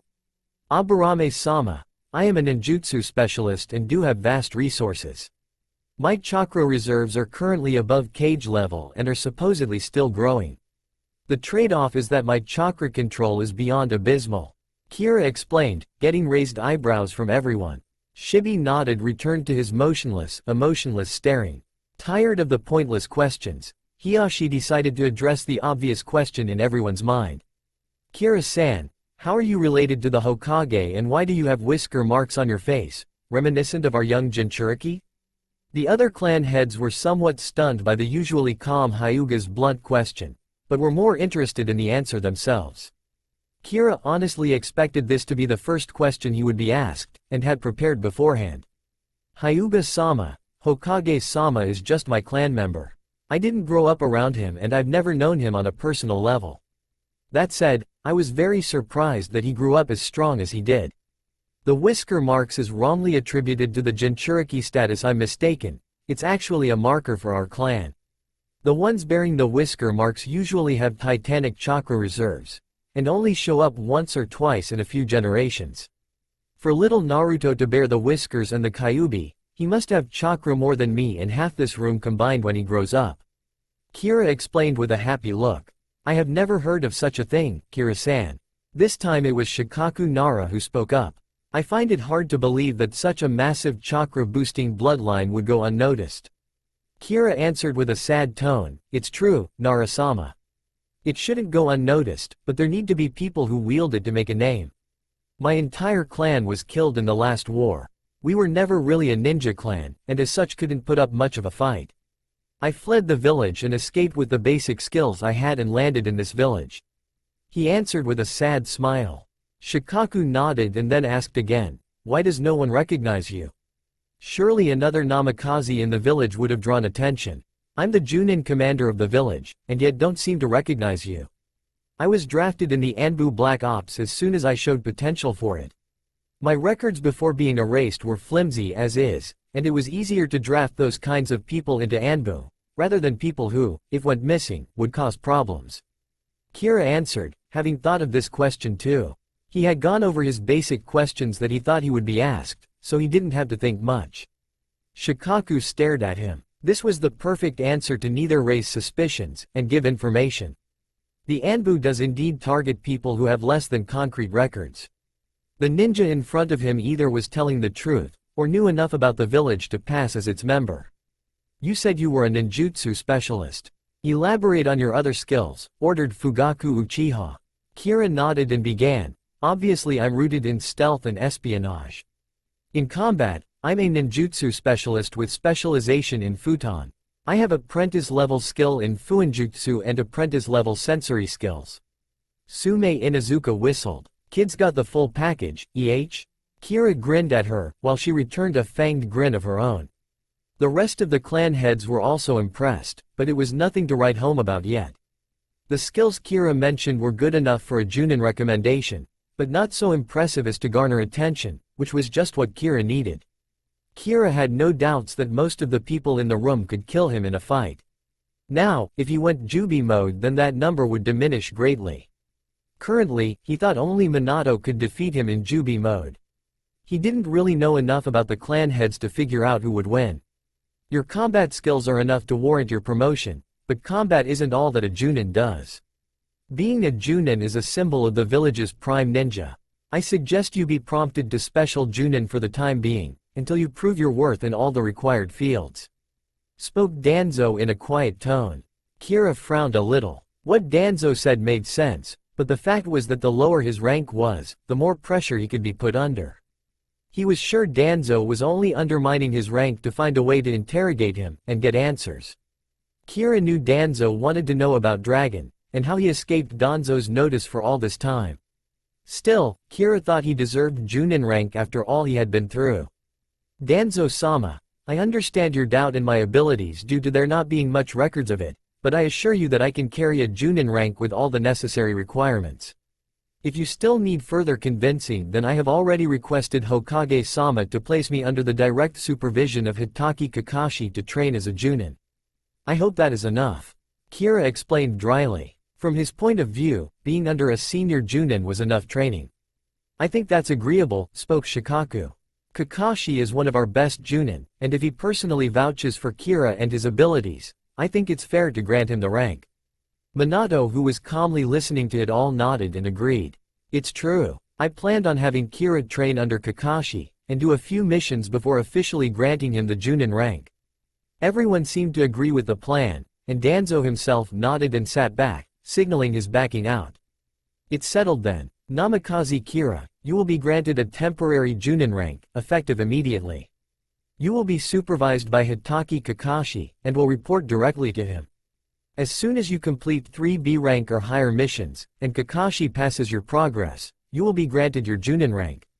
Minato said with an authoritative tone. Kira bowed and stood back up again. Thank you, Hokage-sama. I will not disappoint you. Since the subject of the meeting is over, the council is dismissed. Minato said and stood up. Everyone else followed suit and slowly began to leave.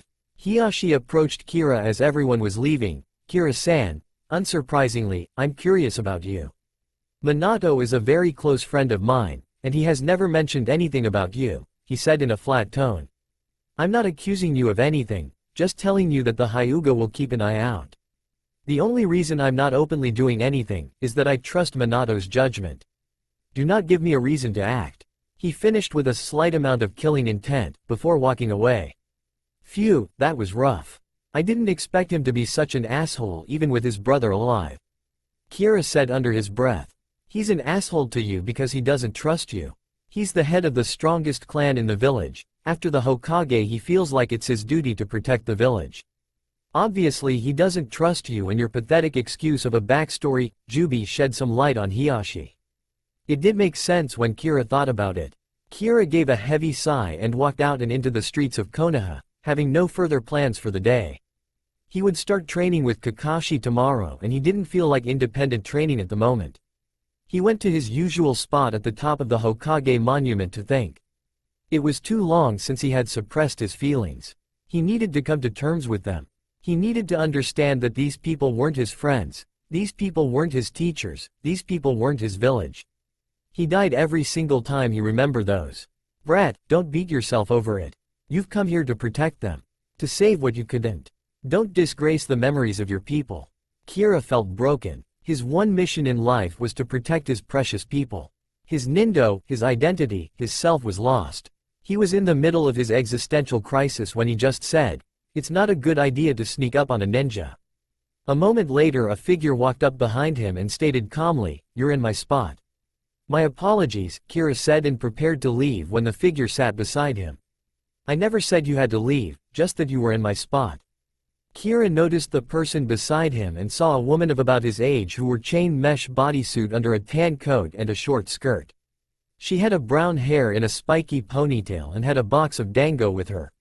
"Rough day?" she asked him. "You could say that," Kira replied with a heavy tone. They both sat in silence for some time before the girl asked, "Want to talk about it?" "It's my job listening to people talk." "You're a therapist? Or a spy?" Kira asked sarcastically. "I'll let you take a guess," came an equally snarky reply. Kira smirked before settling back into his saddened visage. A few more moments passed before Kira opened up. "I failed. I failed everything I ever stood for. I failed my life's purpose. I don't know what I'm doing anymore." The girl listened to him with a blank look, before looking over the village. "You're still alive. The village is still there.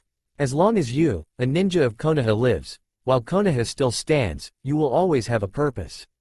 Kira considered her words with a slight bit of resentment. He didn't appreciate having his existential crisis sidelined so easily. "It's not that simple." "Sure is. You said you didn't have a purpose. That headband sure says otherwise. You might have failed yourself, but you haven't yet failed the village," she explained. "Take a break, breathe and think about your loss. Personal failures are depressing as hell, but you need to move forward as long as you can." Kira heard her. He understood her. Her words made sense. Yet his mind didn't want to understand her. He didn't want to face the reality right now. He wanted to cry. He wanted to scream. He wanted to let everything out and just explode. "Don't," came a sudden warning from the girl. "An emotional outburst will just give you a temporary relief. You need to come to terms with it in your own time, not force out everything and hit reset. That's why I'm telling you, breathe. Take your break." Kira considered her words for a few more moments and sighed again. He was in too much shit and he was too tired for it all. He did need a break, badly. You seem to know a lot about all this. I'm going with therapist. Kira tried to divert the topic. I do see the worst of people, but I'm no therapist, she grinned. That's when it hit Kira. That grin reminded him finally of where he'd seen it before. Before him, sat Anko Mitarashi, the snake mistress of Konoha, former apprentice of Orochimaru, and the torture specialist. You're a T&I specialist. Kira blankly replied, and you just suddenly remembered that. Spill Blondie, where have we met before? Anko asked. Nowhere. I just recognized that grin. I saw you around town a couple of times. Kira blocked a sudden punch from Anko. You came in town yesterday and I returned today. You've been in the council chambers since morning, and you're not a professional spy to lie to me, Anko spoke. I can understand not telling me stuff, but don't lie to me unless you're sure you can do so. She pulled her fist back. Information gathering is my speciality. I'll find out what tangents we might have had, Kira. Anko grinned and got up. Remember though, breathe, or you'll fuck yourself up even more. You don't want that at your young age, she mocked him one last time before walking away. I'll see you around town. If you feel like talking more, find me. She glanced back one last time before disappearing, and leaving Kira alone with his thoughts again. You got the hots for her, don't you? Jubi mocked him. No damn it, she's the first person I didn't have to think 100 times before speaking to. It's just calming to do so after walking on eggshells for so long. Whatever you say, brat, she's out of your league anyway, Jubi laughed at his disapproving grunt. I don't care, furball. I'm not trying to seduce her, Kira answered and got up himself. He left the Hokage monument and walked towards the village, hoping to get some food before heading to his house. He'd talked to Minato after spending the first night at the residence and moved to an apartment near where he originally lived. Partly because of the nostalgia, and partly because it was the only thing he could afford. Minato Namikaze was in his office, dealing with paperwork the best way he knew, by cursing the hell out of it. He was disturbed from his usual dread by a chunin rushing in his office.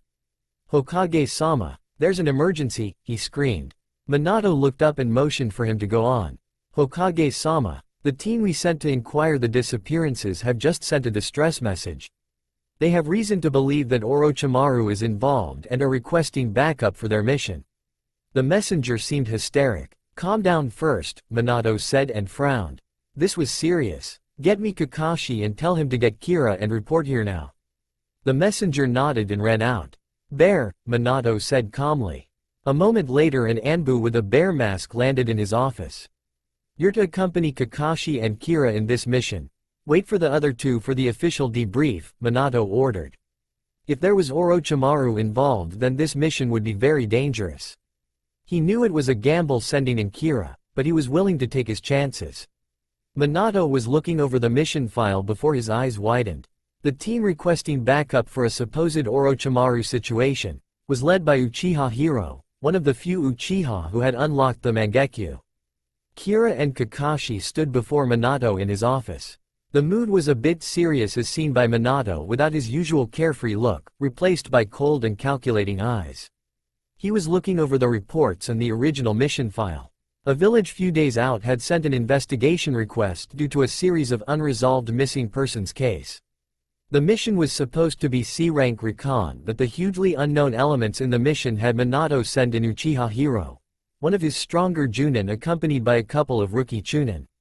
Minato cursed his luck, sending in a Mangekyo Sharingan-wielding Uchiha in a mission invoking Orochimaru. The whole of Konoha knew about his obsession with Sharingan. Sending in Hiro was akin to serving it on a platter to Orochimaru. Uchiha Hiro was sent skidding back by a massive blow. He cursed his luck and recounted how he had landed up in this situation. Their mission was simple enough, investigating a bunch of missing persons case. Probably bandits, he had thought. The mission was below his pay grade, he had thought. Oh, how he wished he was right.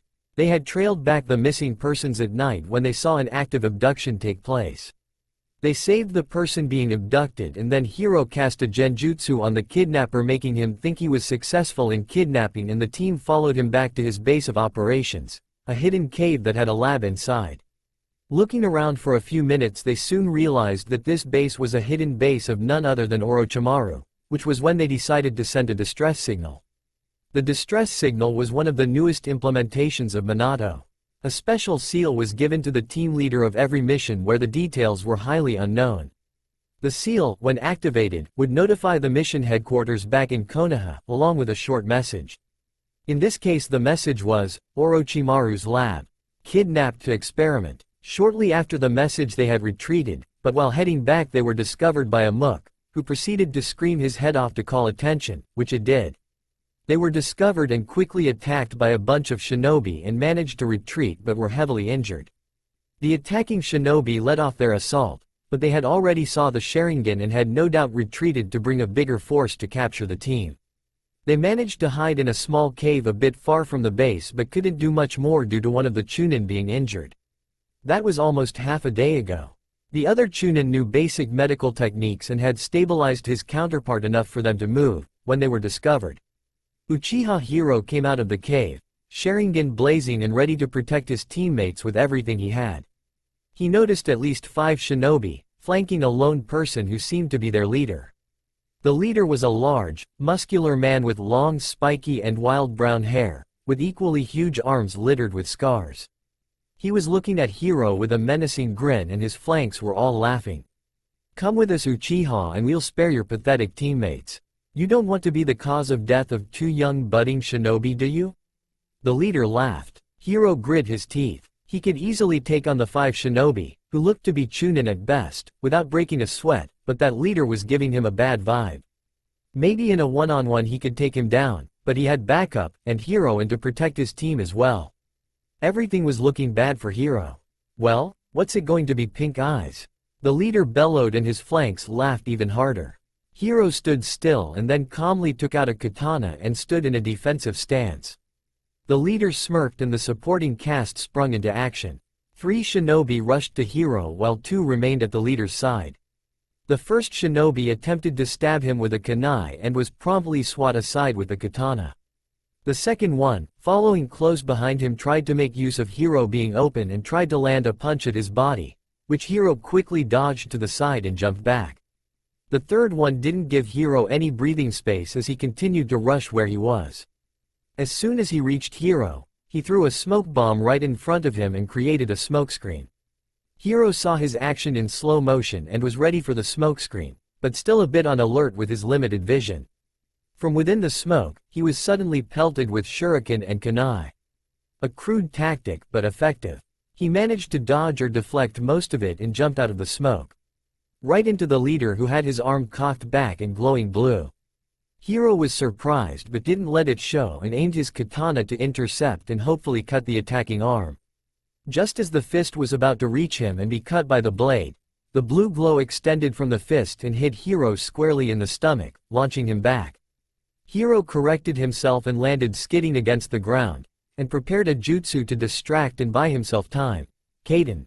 Hozenka. He screamed and launched a volley of small fireballs at his targets.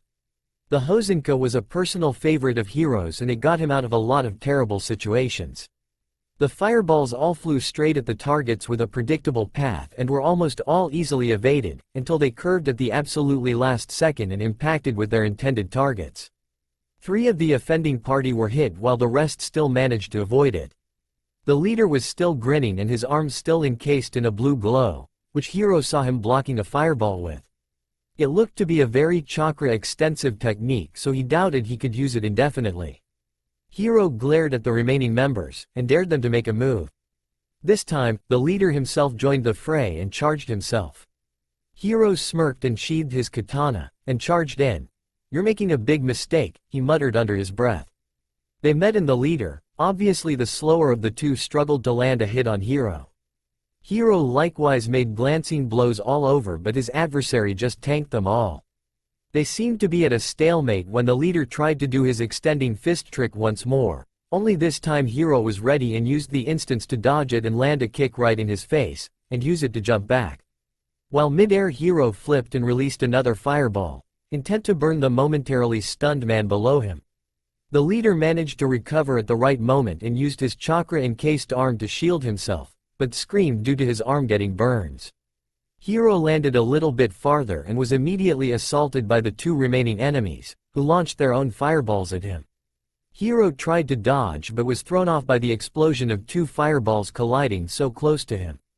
The leader took this chance and rushed at the downed Uchiha, intent on smashing his head in. Hiro sensed him coming, and as soon as he was right on top of him, Hiro looked straight into his eyes with his Sharingan spinning, putting him in a paralysis genjutsu. What Hiro forgot to take into account was the blue chakra arm that was already poised to take him out and the chakra already in the process of being extended, which then hit him right in the face with tremendous force, knocking him out.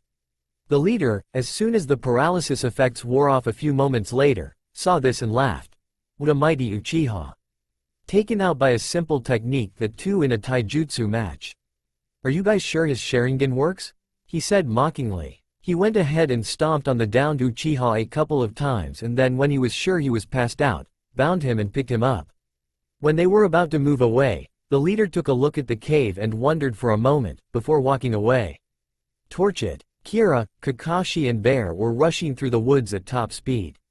Kakashi was a bit surprised that Kira could manage to keep up with him, and when chalked it up to his recent Jubi upgrade. Their mission was to find and assist Uchiha Hiro and shut down the hidden base they found. Their unofficial mission was to make sure Orochimaru didn't get a fancy new set of red eyes. The village that Hiro had been sent to was 2 days out, and at the speed that they were going, they would reach it in probably 1 to 1.5 days.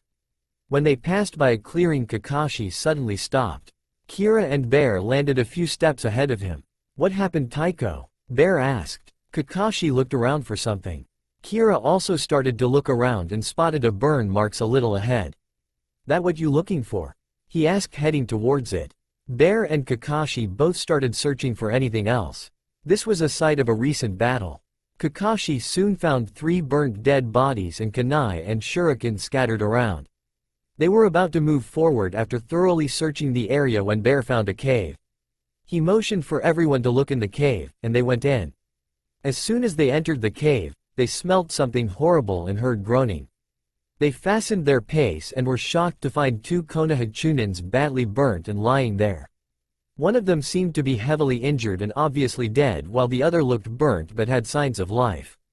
Bear quickly moved towards the still-alive ninja with his hands already glowing green. Kakashi and Kira could only stand by and wait. When the ninja was stabilized a bit and some of his extreme injuries healed to a certain extent, he awoke with a start. Where am I? What's happening? He screamed before noticing the Konoha outfits and Anbu. Anbu. Please, Bear-san. They took Uchiha Taiko. You have to help him. Calm down first. Who are they? And where did they take him? Bear asked in a flat tone.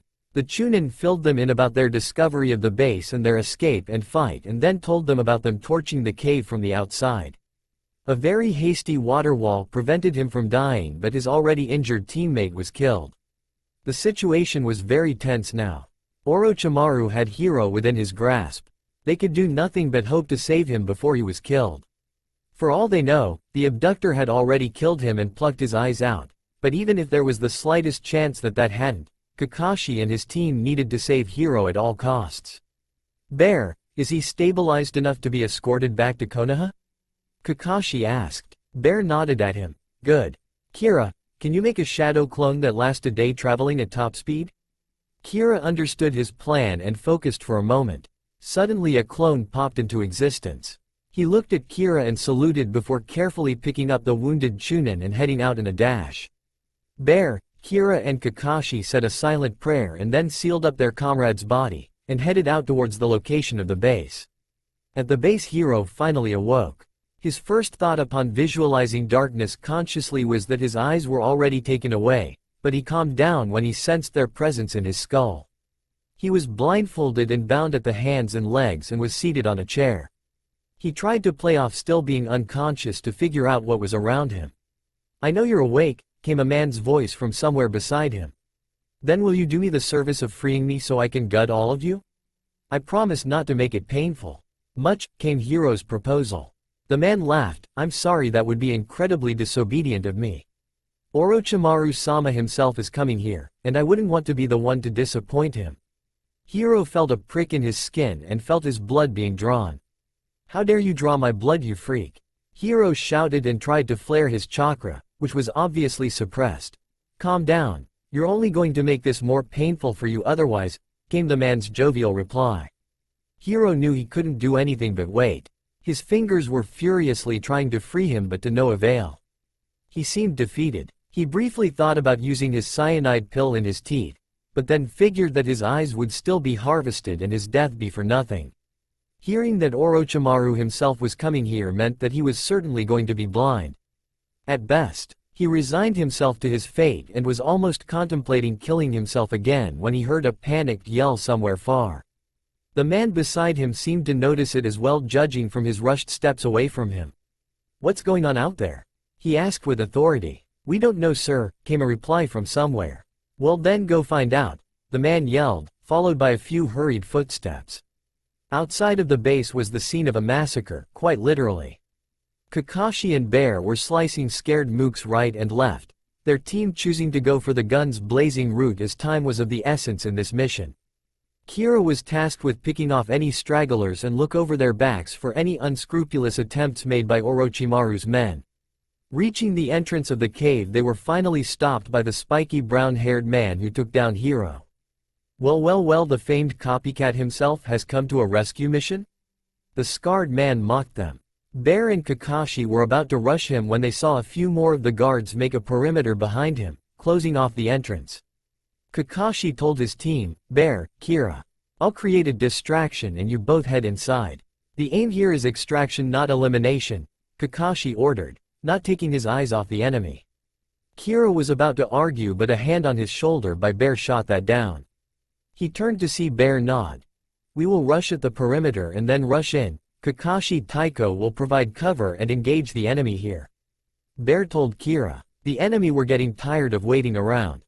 One of the ninja from the back stepped forward and started making hand seals while the leader grinned.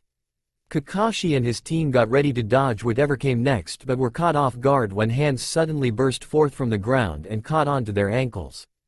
Kakashi instinctively substituted and Bear and Kira both stabbed the offending appendages, to see them turn into mud. They jumped soon as they were free, and it was not a moment too soon as the place where they were standing was turned into a smoking heap by a fireball exploding on it. Bear and Kira used this opportunity to rush straight at the leader, who saw them coming and charged up his glowing fist. As soon as they were within striking distance, they swerved around him and dashed straight forward the entrance of the base, decapitating the two guards that were in their way. The leader looked at their retreating frames and was about to chase them when he felt his instincts scream at him to jump. Just to narrowly avoid Kakashi stabbing him in the back. "Filthy Konoha ninja. Backstabbing your enemies?" he growled at Kakashi, who was quiet. The two of them started a taijutsu battle during which the leader saw how outmatched he was. He tried to surprise Kakashi with extending his reach, but Kakashi saw it coming and used his surprise at his attack being dodged to slash him across the chest. "Arg!" he screamed and jumped back to get a breather. Kakashi was in no mood to allow him a moment's rest and began making hand seals at a rapid pace. "Kaden! Gukakyu!" Kakashi screamed, aiming a giant fireball right at the retreating man. The man tried to jump away, but the range of the fireball was too big and he was caught in the explosion. The guards behind him who were waiting for an opening to jump in were likewise thrown away. Kakashi was about to finish the downed leader with a kunai when a dark and malevolent aura flooded the area. Dark markings took over the downed leader's skin and he stood up. "It's over now, you fool. You forced me to use my cursed seal," he said maniacally and charged at Kakashi. Kakashi was surprised with a sudden increase in speed and was hit squarely in the body with a cursed mark-enhanced fist. A moment later, the log that the man had hit broke into splinters. Kakashi eyed the man from afar, trying to understand his opponent. The cursed seal made the user many times stronger, but smarter it did not. He made some hand seals and began to sink in the ground. The man meanwhile was screaming in rage and trashing the place, trying to look for Kakashi. He ran into the tree line and began frantically looking for his target. Kakashi emerged from the ground a bit behind his target and took his vantage point at a high branch. He decided to test out the raging beast's tolerance to genjutsu. He made a few simple hand seals and the beast suddenly stopped looking around frantically. It instead began shaking his head and then suddenly jolted back to look at Kakashi and screamed. He cocked his hand back and covered it in dark chakra and shot a fist straight towards the one-eyed ninja. The dark chakra extended like a spear and impacted the branch right where Kakashi was sitting a moment ago and took down the branch. While mid-air, Kakashi threw some shuriken and kunai to distract the berserker and then threw down a smoke bomb. The beast charged at the dispersing smoke to obviously find nothing there, when suddenly he looked up and grabbed two descending Kakashi by the neck and slammed them in the ground. They turned out to be Earth clones with two tags on their chest which went off right in the cursed man's face, resulting in two point-blank explosions. Kakashi landed a few feet away from the explosion and immediately began charging up a Chidori. The man didn't seem to notice anything as the explosion and deafened him a little and had disoriented him, but just as soon he recovered he saw a flash of silver hair and then felt unimaginable pain in his body. Arg! He let out a scream and waved his hands trying to get Kakashi away. With a final jolt from his body, his actions began to get sluggish. Just as Kakashi removed his hand from the bloody gut of his opponent, a pulse of dark chakra took hold of the man again, who immediately grabbed Kakashi and took him into a bear hug. Kakashi's lone eye widened as he felt his body getting crushed when he suddenly shot his hand up and electricity cracked all around it. With a loud scream, his brought down a Chidori at the berserker, once again stabbing him right where his cursed seal was, at the base of his neck on the left side. The man immediately went limp and Kakashi felt his body be released. Huffing slightly, Kakashi looked at the bleeding corpse below him before deciding to seal it up in a scroll. Looking over at the base, Kakashi sighed and popped a soldier pill and rushed inside to help his team. Meanwhile, with Bear and Kira, they rushed inside the base to find a full-scale lab hidden in it. There were experiments all around and a great many prisoners in different state of consciousness all over the place. They rushed in, taking down any of the remaining guards and memorizing the route they took. They freed any prisoners they came across and left a few of Kira's clones as guards for if any guards they missed caused trouble. When they finally got to a big room where the guard's croaked hero was kept, they walked in to find a blindfolded and completely immobilized hero on a chair, with a scientist holding a knife to his throat. "Stop right there. One more step and..." He couldn't finish his sentence as Kira threw a kunai with the hilt aimed at him, and it knocked the scientist back. Bear rushed and subdued him while Kira went to free Hero. "I never understood the reason to make threats when you clearly are in a position of power." Had he focused more on slashing and less on talking, he could have taken the Uchiha down with him, but no, "I am an evil scientist and I must rant," Jubi mocked with a condescending tone in Kira's mind, his hatred for Uchiha never more obvious. Hiro felt his bonds loosen and himself set free. He stood up to see an Anbu and an unknown Konoha ninja aiding him. "Thank you for rescuing me, but tell me first, are the Chunin okay?" Hiro asked in a worried tone. Kira looked at him with a sad look and replied, "Well, one of them is fine. We already sent him back to Konoha, but the injured one didn't make it." Hiro looked at the ground. "I see." Kira put a hand on his shoulder. "It wasn't your fault. You did the best you could." Kira could almost feel the man's pain as his own. After all, he also let his friends die. "Careful, brat. I don't want you to go down that rabbit hole again. It was your fault, it wasn't your fault, who cares? You have a chance to make things right. Make it count rather than moping about the past." Jubi's voice rang out in his mind. He mentally sighed and then put his hand away from the Uchiha's shoulder. Bear had knocked out and tied up the scientist when Kakashi came in. He looked at Hiro and nodded. "Well, at least the first part of the mission is over." He looked over at the hog-tied scientist. "A gift for Ibiki?"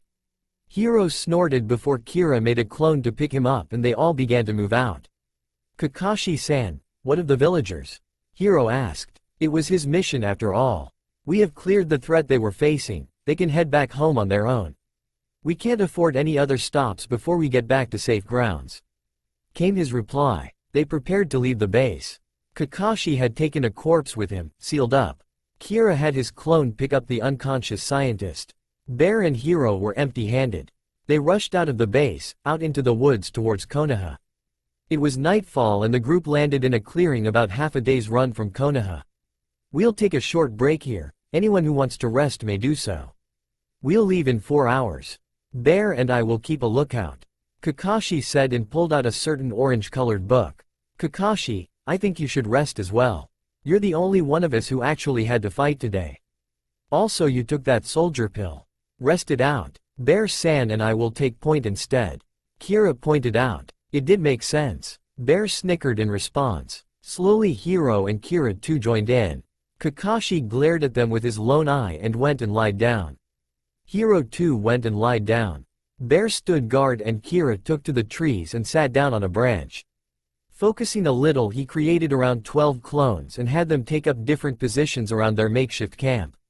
Bear looked at him and Kira winked before stretching his legs comfortably on the branch. The moon above was a full one and the unhindered moonlight illuminated everyone's faces. After about an hour of silently cutting leaves with different parts of his body, Kira spotted Hiro shift uncomfortably a few times. Hiro sat up and rubbed his eyes. Can't sleep? Kira asked. Don't feel like it. You know that we're all ninja here and know better, right? Kira retorted. Hiro sighed and jumped up to sit with Kira. Kira looked at him, waiting for him to go on. It's not like I haven't had teammates die before, he started, but these Chunins, they were my responsibility. I was supposed to protect them. Minato-sama sent me for that exact reason. He continued, his voice getting sadder with each passing statement. Kira put a hand on his shoulder. Look. You fucked up. So did we. So did Minato-sama. This was a huge clusterfuck and the fact is, that you can't blame yourself for this. When we get back, Minato-sama is going to blame himself. When we talk to the Chunin, he is going to blame himself. The thing is, it's your mistake, it's his mistake, is everyone's mistake. It doesn't matter. What matters is you did your duty, you tried your best and you did everything you possibly could. No one expects anything more from you. Kira explained with a heavy voice. Hiro listened to him calmly and felt only one thing from his entire speech, regret. For some reason, Hiro knew that Kira was saying all this from experience instead of ideals, and that's what made him even partially believe his words. They sat at the branch for a little while before Hiro went back and slept for the remainder of their time. Unknown to them, Kakashi was listening in on the entire conversation. When they started moving for Konoha again, Hiro looked a little more than just well rested. Hokage Tower, morning. Minato looked over at the ninjas present before him. Kakashi, Bear, Kira, Hiro and the Chunin. They had just finished the oral report of their mission and Minato was sighing already. It was very big risk and it was really lucky that Orochimaru himself was not present at the base. Hiro, you and your team may leave. You can present your report at your leisure and collect your payment when you do. Dismissed. Hiro and the Chunin bowed and left. Minato then looked at Kakashi and rubbed his temples. Orochimaru should have been Hokage, I swear. He would kill himself with all these migraines this job gives. Kira, this was your first mission as a Konoha shinobi. From Kakashi and Bear's reports I can tell that you did well. You're commended by your teammate and team leader. You can collect your payment and a little bonus from the collection office by tomorrow. You're also dismissed. Minato addressed Kira first. Kira thanked Minato and was about to leave when Kakashi told him to meet him at Training Ground 7 in an hour. Kira nodded and went outside. Kakashi turned back to Minato and waited. A moment later the Anbu guards left the office and the privacy seals were up in place. What do you think? Minato asked, getting straight to the point. He doesn't show any hostility towards Konoha or any Konoha ninja. He has no problems taking orders and trying to defy orders when they're plain stupid. He also gives in his own ideas whenever necessary. All in all, he seems trustworthy based on this mission. Kakashi answered. He had indeed kept a close, watchful eye on Kira during the course of the mission. Minato rubbed his temples. This was better than what he had hoped, but then again, it possesses problems of itself. Him being proven trustworthy on this mission could either mean that he really is trustworthy, or that he's trying to play into their hand to be an ideal subordinate until his time comes to backstab them. Needless to say, whatever it is, Minato will keep a close eye on him. It was a boon to Minato when Naruto had asked Kira to stay with them. He could have personally verified his story and him. But Kira felt out of place and had moved out. His only remaining option was to make sure Kakashi can unravel the truth for him. One more thing, sensei. At night, during our camp, I heard him talk. Uchiha Hiro was badly shaken due to the events of the mission and Kira. He consoled him and it seemed genuine. No spy I have seen could replicate that. I think my mission will turn out to be simpler than we thought it to be. Kakashi finished. Minato stared at him and thought more about the situation. Very well. I'm guessing you are going to the training ground to start his training, right? Kakashi nodded. Go ahead, you're dismissed. Kakashi flipped open his book and walked out the front door. With Kira. Kira had left the Hokage Tower and was about to head to the training ground straight away when he suddenly heard someone yell, "Blondie." He turned to see Anko waving at him. He walked towards her. "Anko-san, what brings you here?" "You can call me Anko, or if you really want to be respectful to me, you can call me mistress, but none of the honorifics please." "As for why, well, I was just on my way to break down some fresh meat at the center." "I heard you brought him in, want to see him squirm?" Anko asked while wiggling her eyebrows at him. "You're supposed to be the torture and interrogation specialist, yet I just can't imagine you being scary after you literally just wiggled your eyebrows at me," Kira deadpanned. "But to answer your question, yeah, why not? I have an hour to kill." Anko seemingly ignored the jab at her fear factor. "Great, let's go," and dragged Kira towards the T&I center. 1 hour later, Kira would finally understand why she ignored the jab at her fear factor. And why she's the torture and interrogation specialist. And why you shouldn't accompany her in her torture runs. He was standing with a blank and horrified look at Training Ground 7 when Kakashi arrived 3 hours later. "Yo." Kakashi eyes smiled, only to finally notice Kira's face. Did something happen to you?" "Snakes. So many snakes. And there were so many spoons." "Why were there so many spoons?" "Kakashi, there are so many spoons." Kira screamed while trying to shake Kakashi violently. "You met Anko, didn't you?" Kakashi asked with a simple eye smile. "Take away the goddamn spoons," he screamed. Single quote. "What the fuck did I see?" Jubi agreed with his container. Kakashi punched Kira in the face to bring him back to reality. "You must have pissed her off in some way if she showed you the spoons on your first time down there. But anyway, I'm here to begin your fire style training."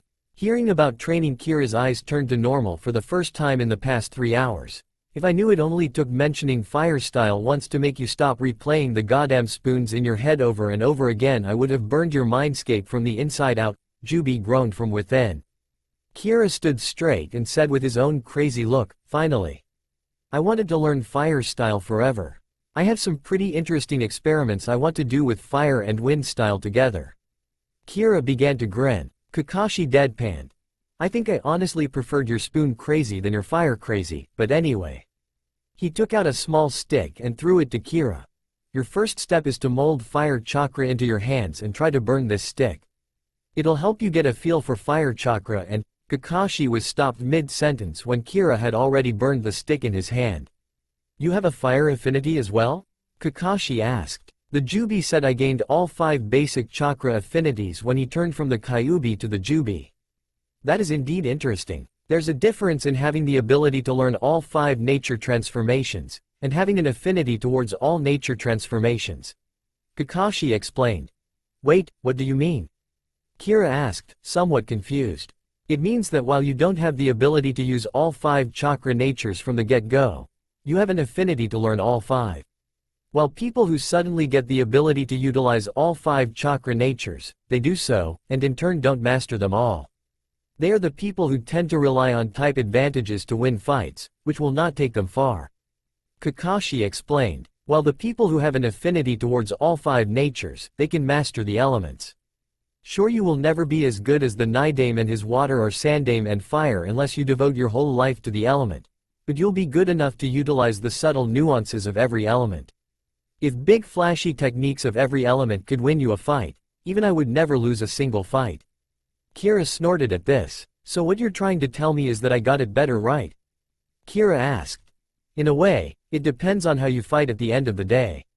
Kakashi eyes smiled. He went ahead and explained a few other key chakra theories to Kira before Kakashi finally went ahead and began making hand seals. "Kaden. Hozenka." Kakashi yelled, exhaling multiple small fireballs from his mouth that exploded at various places on the ground. This is a C-rank technique good for distraction and wide-range attacks. I reckon with your ungodly amount of chakra you can probably classify it as a B rank," Kakashi said as Kira rubbed his head. Kakashi went through the hand seals again, this time slowly so that Kira could see them and follow suit. Kira tried to do the hand seals and molded fire chakra within him to release in short bursts. "Kaden. Hozenka." Kira shot forward multiple fireballs which exploded with a bit more ferocity than Kakashi's, and the fires started spreading before Kakashi put them out with some water. I didn't actually expect you to get it down within one try, but that's a very good thing. We can work on the other aspect of the techniques. Hosenka is a versatile technique. You can control the trajectory of the fireballs, you can increase the number, and you can even increase the intensity, which you already unknowingly did. All these make it a great jutsu to start off with, explained Kakashi to a surprised Kira. For the next few days I want you to try and make small and compressed fireballs, as well as to swerve them in midair. For your chakra control practice I want you to burn a damp piece of wood. You'll eventually move from flammable to flame retardant materials as you try to master your fire chakra control. If we go by this rate we can also begin your basic lightning style training before the end of this month. Kira looked ecstatic. He was very eager to finally broaden his ninjutsu library. Granted, his main goal wasn't to master all the elements, but it did sound like a more feasible plan than just using them. Also, if he had the affinity to, then why not? Currently his main goal was to try and mess around with fire and wind style together to see what kind of things he could do. He had an idea about a flaming twister that should honestly stay in the forbidden jutsu section for even him. But since when did he listen to warnings? That's all for now. If you want to see next part, then please like this video and subscribe my channel. Thank you.